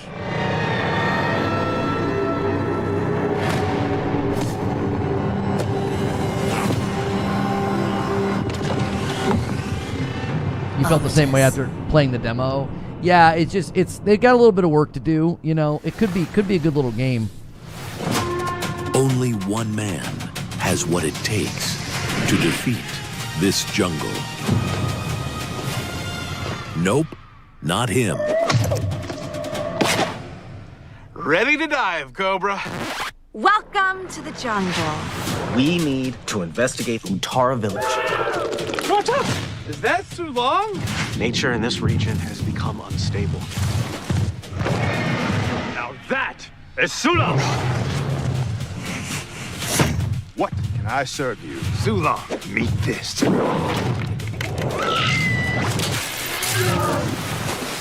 Suit up. It's a good day to dive.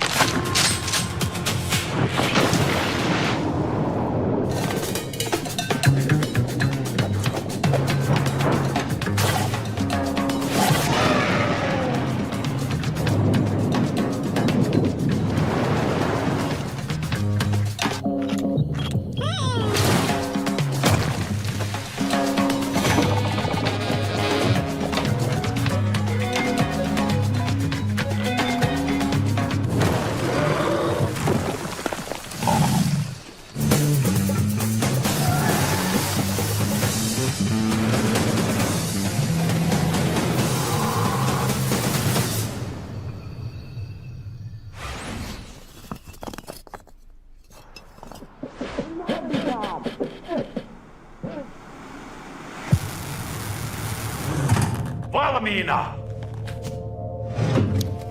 Mene määränpäähän. Selvä! Käynnistä moottorin!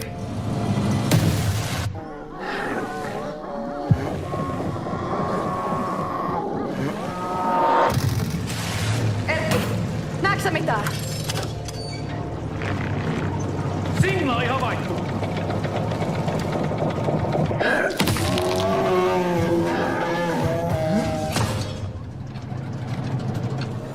Edetään rauhassa taistoon.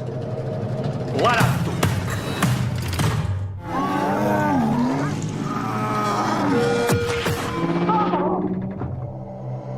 Käännetään oikealle! Toimitte! Ampus tulossa!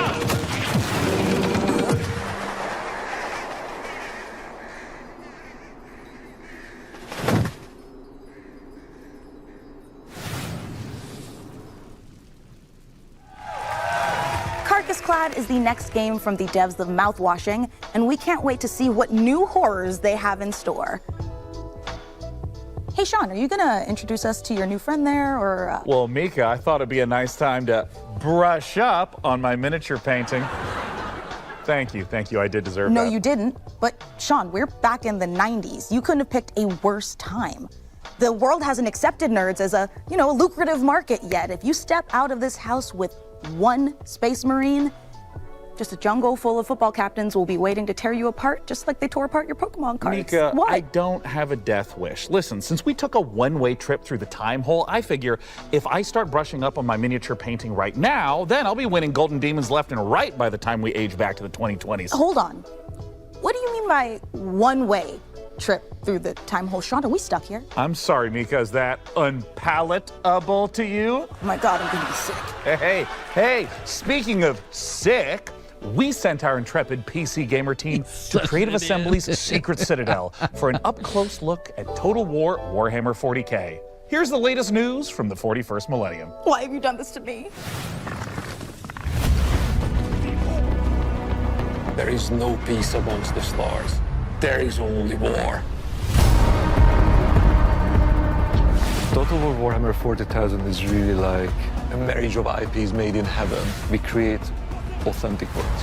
And we have a really precious IP currently that we are working with, which I know lots of you, just like us, we really love. We read a lot of books, played games, painted minis. We want to insert you in that authentic universe. The galaxy is an unforgiving place. Everyone is fighting. There is no option to stop because, the world will eat you alive. But you as a player, you will make the difference. And what's really unique about Total War is you can experience that whole universe, from the galaxy running an entire faction across the stars, to the soldier fighting on the ground and just clinging to life, try to survive another day. It's literally like being that armchair general who is like, I'm at the command of vast forces, doing big flanking maneuvers, doing the smart moves of like jumping over, like covering big spaces, especially with the jump backs, or dropping bombardment of the enemy. And that's what's unique about it, is the scale, both the horizontal and the verticality of it. It's a big, vast franchise, a massive setting that's been around since the 80s, but luckily we don't expect players to know everything. We don't even want them to know everything. We have a brilliant onboarding experience. It's a very story-driven set of campaigns, and there was only one iconic location to start. Yes, it is Armageddon, the quintessential place that represents the fight between humanity and orcs. There are like larger-than-life characters, like one of my favorite ones is Yarrick, who, yes, we will have in the game. Well, don't forget his arch-rivals there too. We have Ghazghkull Thraka, the prophet of the War himself. Yep. But it's that journey that's going to be the interesting one. Yeah, it's a path to Armageddon, yeah. The stakes are galactic, so we are going through between systems to systems, where the end goal, at least for the Orc and the Imperium, is definitely Armageddon. And Armageddon's certainly not where we're stopping. It's just the start. We're looking at all of the details of the different world types that are present in Warhammer 40,000. So we've got hive worlds, agro worlds, mining worlds, frontier worlds, and layered on top of that, we also have all of the different biomes. So we can have icy mining worlds, arid mining worlds. Ultimately, what we've done is we have created a planet-making system. There's two things we want to do with the hive worlds. One, we want to make sure that the planets themselves look like hive worlds, so that we have huge cathedral, very much like we're in a cathedral here, cathedral-like cities stretching into the sky, going through the clouds, and whole planet's surface covered in urban development. And then we want to make sure that the battlefields match the visuals on the planet. So one of the challenges, of course, there is like the staggering sort of architecture and scale and verticality, and then try and pull that into like a really engaging gameplay space. The sheer volume of potential lanes and routes. Building zones, traversable lanes, cover zones. We have some maps where your focus will be on sort of like navigating through these choke points and blasting apart areas to get a bit more sort of room to maneuver, or bring down a building on someone that's trucking along past. But then there's actually some pretty significant open spaces within them, like gigantic landing pads, and sort of the scale is so utterly off the chart.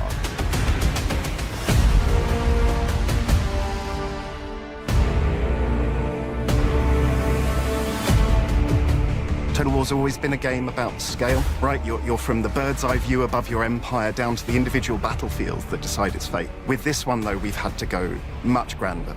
You're fighting across a solar system, right? Imagine you're looking down at kind of your ship's bridge at the hololith that's displayed. You're now deciding, which planet do I wish to assault? Which regions should I conquer to give myself the most strategic advantage? Every decision you make as a player is not impacting just your current turn, but it's impacting every turn that goes on afterwards. Those decisions, they stick with you, they follow you.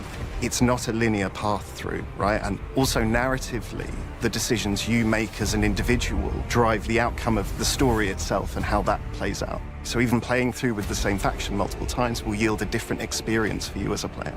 We want their strategic decision-making to pull their forces through the game, but they will certainly encounter narrative events or the framing of why they're there, what their objectives are, how do they win. So the narrative framing will influence the rewards you'll kind of get for conquering a certain system. If you're the Astra Militarum and you take a plant on a civilized world, they're probably going to get a boost to tank production. If you're orcs and you come across a world rich in scrap, that's probably going to help you build some stompers much faster than going to agri-world, for instance. If you love Warhammer 40,000, we are bringing that to life in a way you will never have seen in any other video game that's been made. If you love your strategy gaming, right, in general, if you love your turn-based or real-time strategies, you know, we've got you there as well. We cannot wait to spend the next many, many years crafting the ultimate grimdark experience. And you can help by joining our closed beta, which gets launched later this year. We are on social media, so please follow us for more news, and thank you again.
Night you died.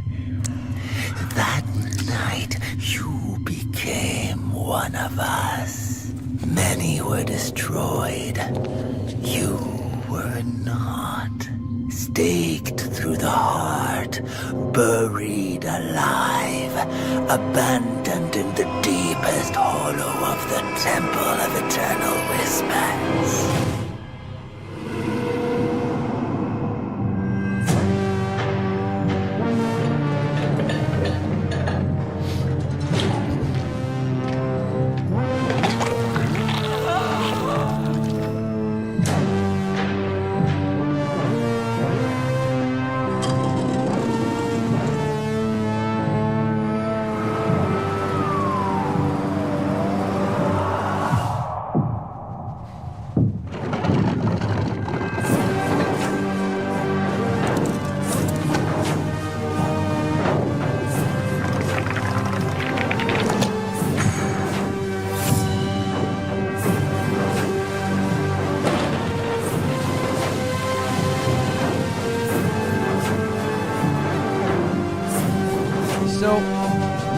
I don't follow these games very closely. Is Vampire the Masquerade like a game that they allow a lot of people to make different games with, kind of like how they do with Warhammer? Like, I feel like I always see that name thrown around.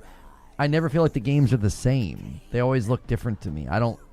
I'm so confused about this franchise. Yes, that's how it works.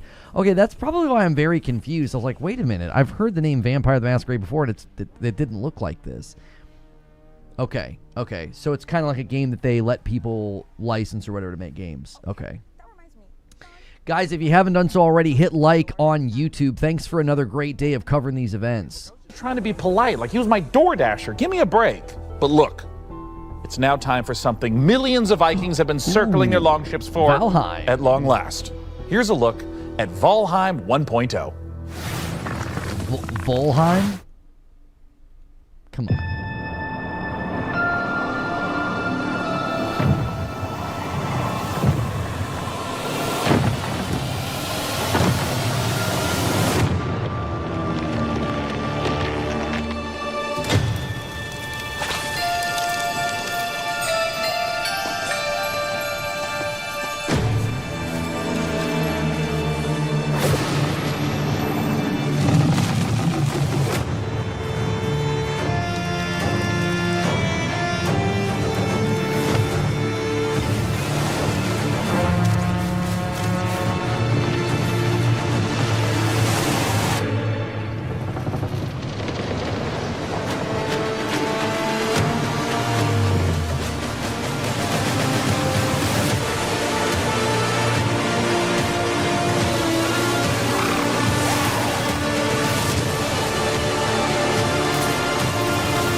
September!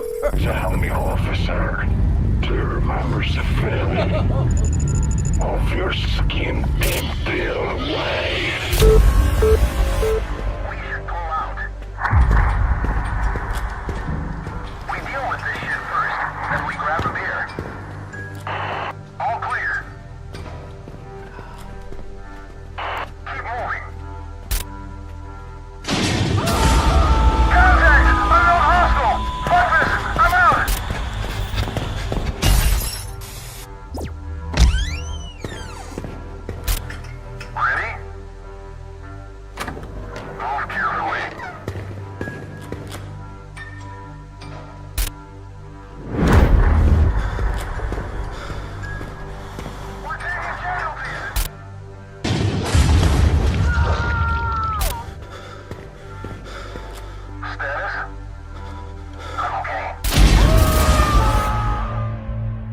They're missing an R. I don't understand the...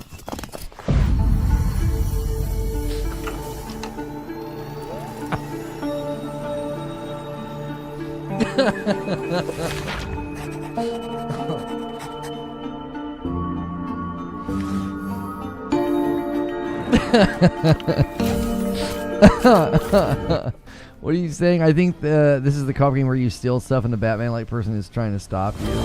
Yeah.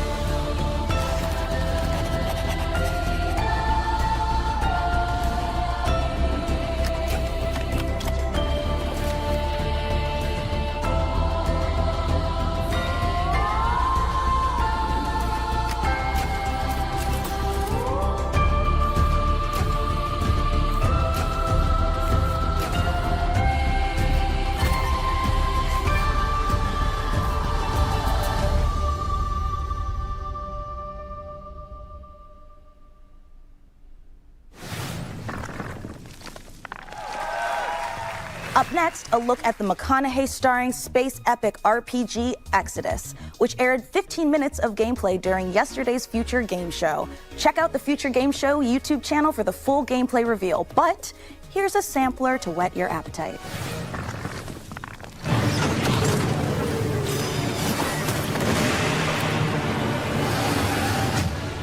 Hi, I'm Chris King, game director on Exodus. For those that didn't see the extended gameplay reveal on Future Game Show, here are some highlights. Exodus is a cinematic science fiction action role-playing game where you become the Traveler, leading a crew on high-risk missions across the stars. You'll journey to deadly planets, derelict ships, and the remains of lost worlds, facing relentless threats as you rely on your companions and the unique weapons and abilities only you can wield. You play as June Aslan, someone with a rare connection to ancient alien technology, one that may be the key to saving your homeworld. Along the way, you'll decide who stands with you, what risks you take, and what you bring back, shaping your path and the future you return to, where time has moved on without you. We also share a glimpse of Persepolis, where you'll return between missions. It's where you reconnect with your crew, prepare for what comes next, and see how your choices are shaping both your character and the world around you. This was a quick peek into the larger world of Exodus. To learn more, check out the full extended gameplay reveal.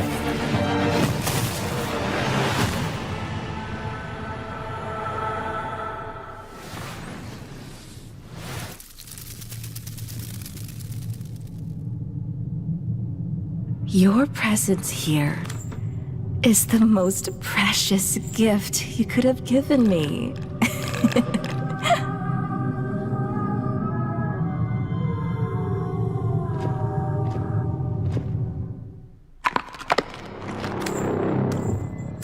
Man, they should see a chiropractor. Oh.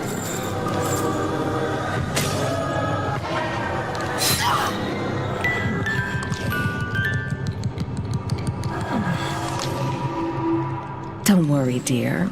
I'll put you right in no time.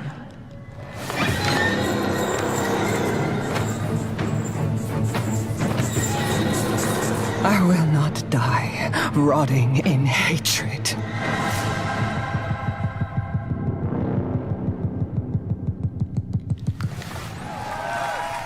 Red Nun's Legacy is the final chapter in the Remothered trilogy, and you can get caught up by claiming the last 2 Remothered games for free on Steam. Ooh, what a gift! Right? And while we're closing in on the end of the show, we've still got more to give.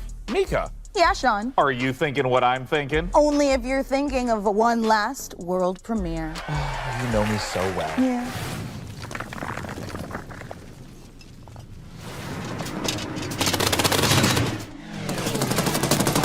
Like, the brick rumbling sound is starting to trigger me. Like, at first I kind of liked it, but now that little brick rumbling sound they're using in between each section is starting to trigger the frick out of me. Take a step back. Let you run the delivery firm, huh?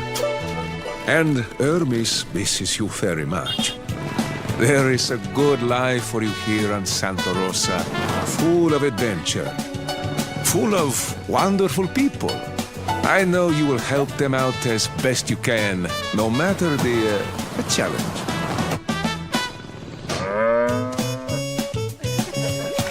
If I don't return, come find me up there. Signed, Uncle Umberto.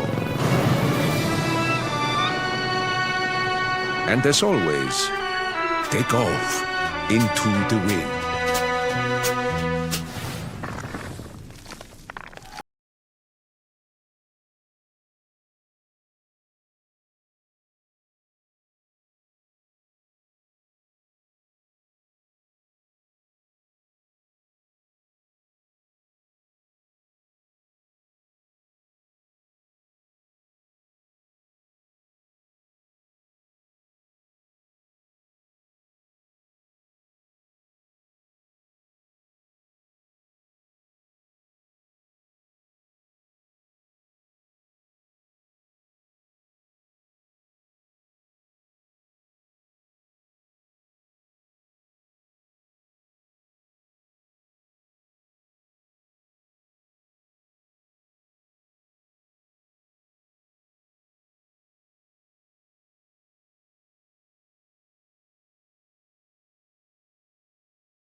Real quickly, if you guys have been enjoying the coverage today on YouTube, do me a quick favor.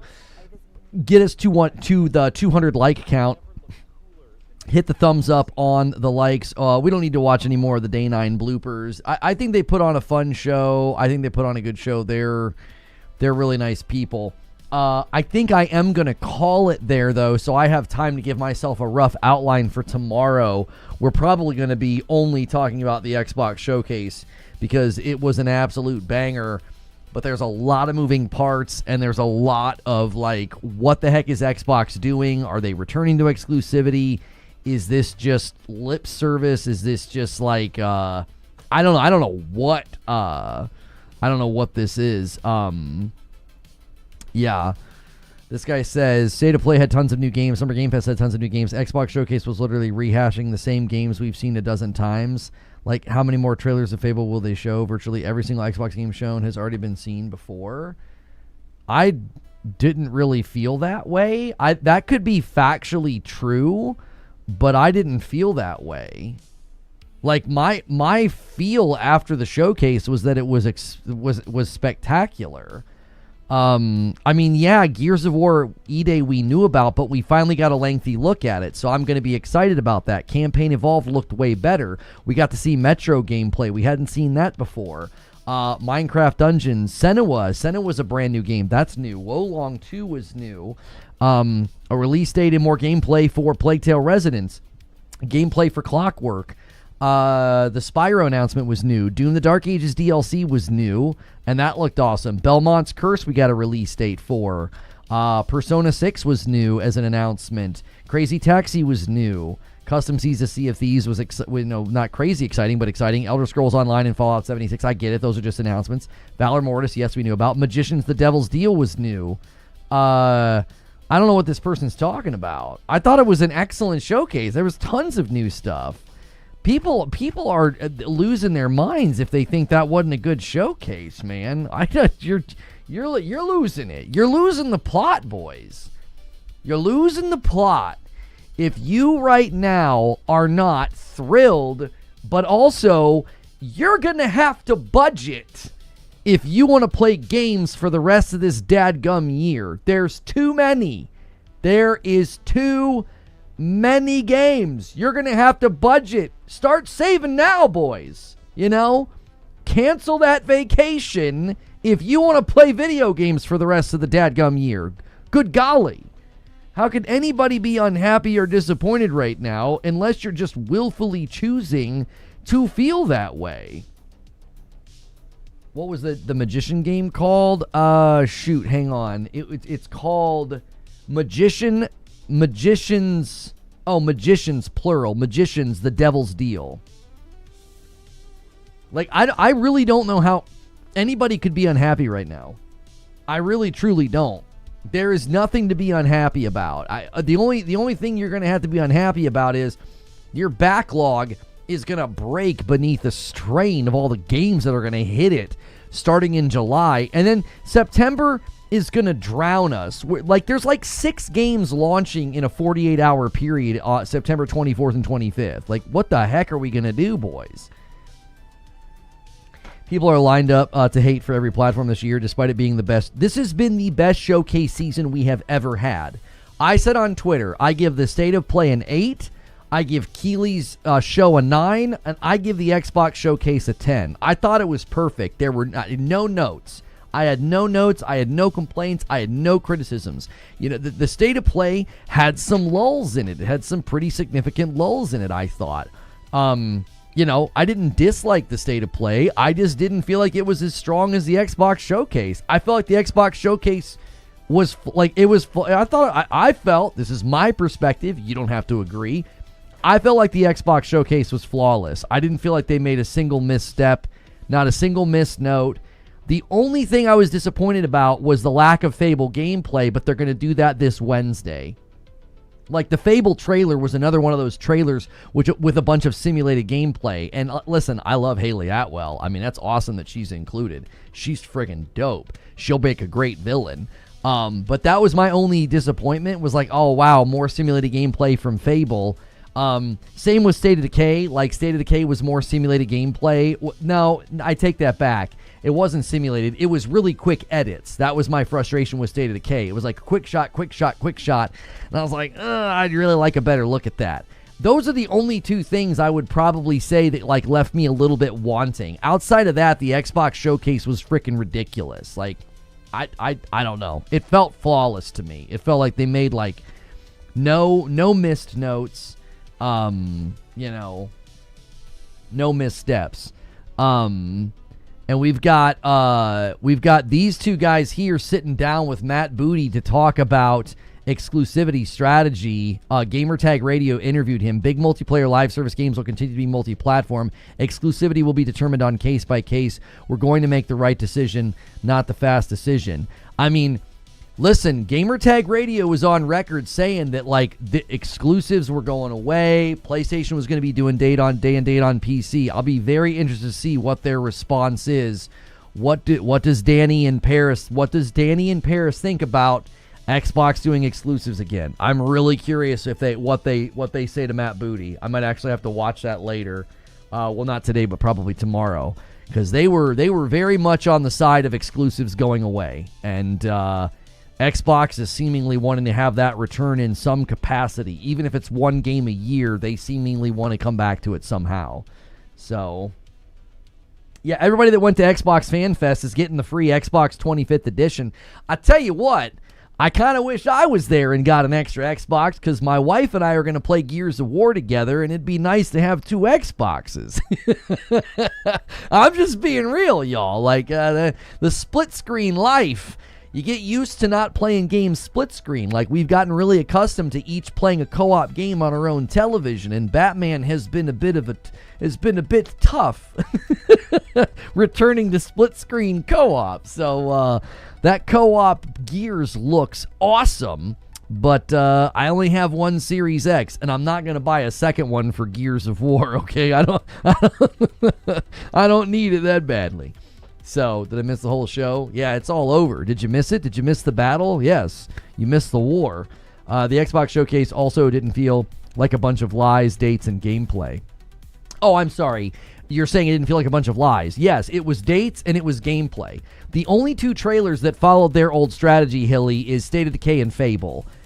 That to me is a little frustrating. It's like, you guys don't need to do this. Don't do this thing with like simulated gameplay. I don't like it. Show me the dadgum game, or just leave it cinematic. Like, don't do this middle ground stuff, because then you end up with people that feel like, oh, the game's going to look like that. Like, they did it again with Fable. They were showing gameplay sequences, and I'm like, that looks nothing like the gameplay you guys showed us at the Developer Direct. You know what I mean? I'm really curious what the show's going to be like for Fable on Wednesday. I'm very excited to see that, because I think Fable has the potential to be an amazing game. It looks like they really did invest a lot into it.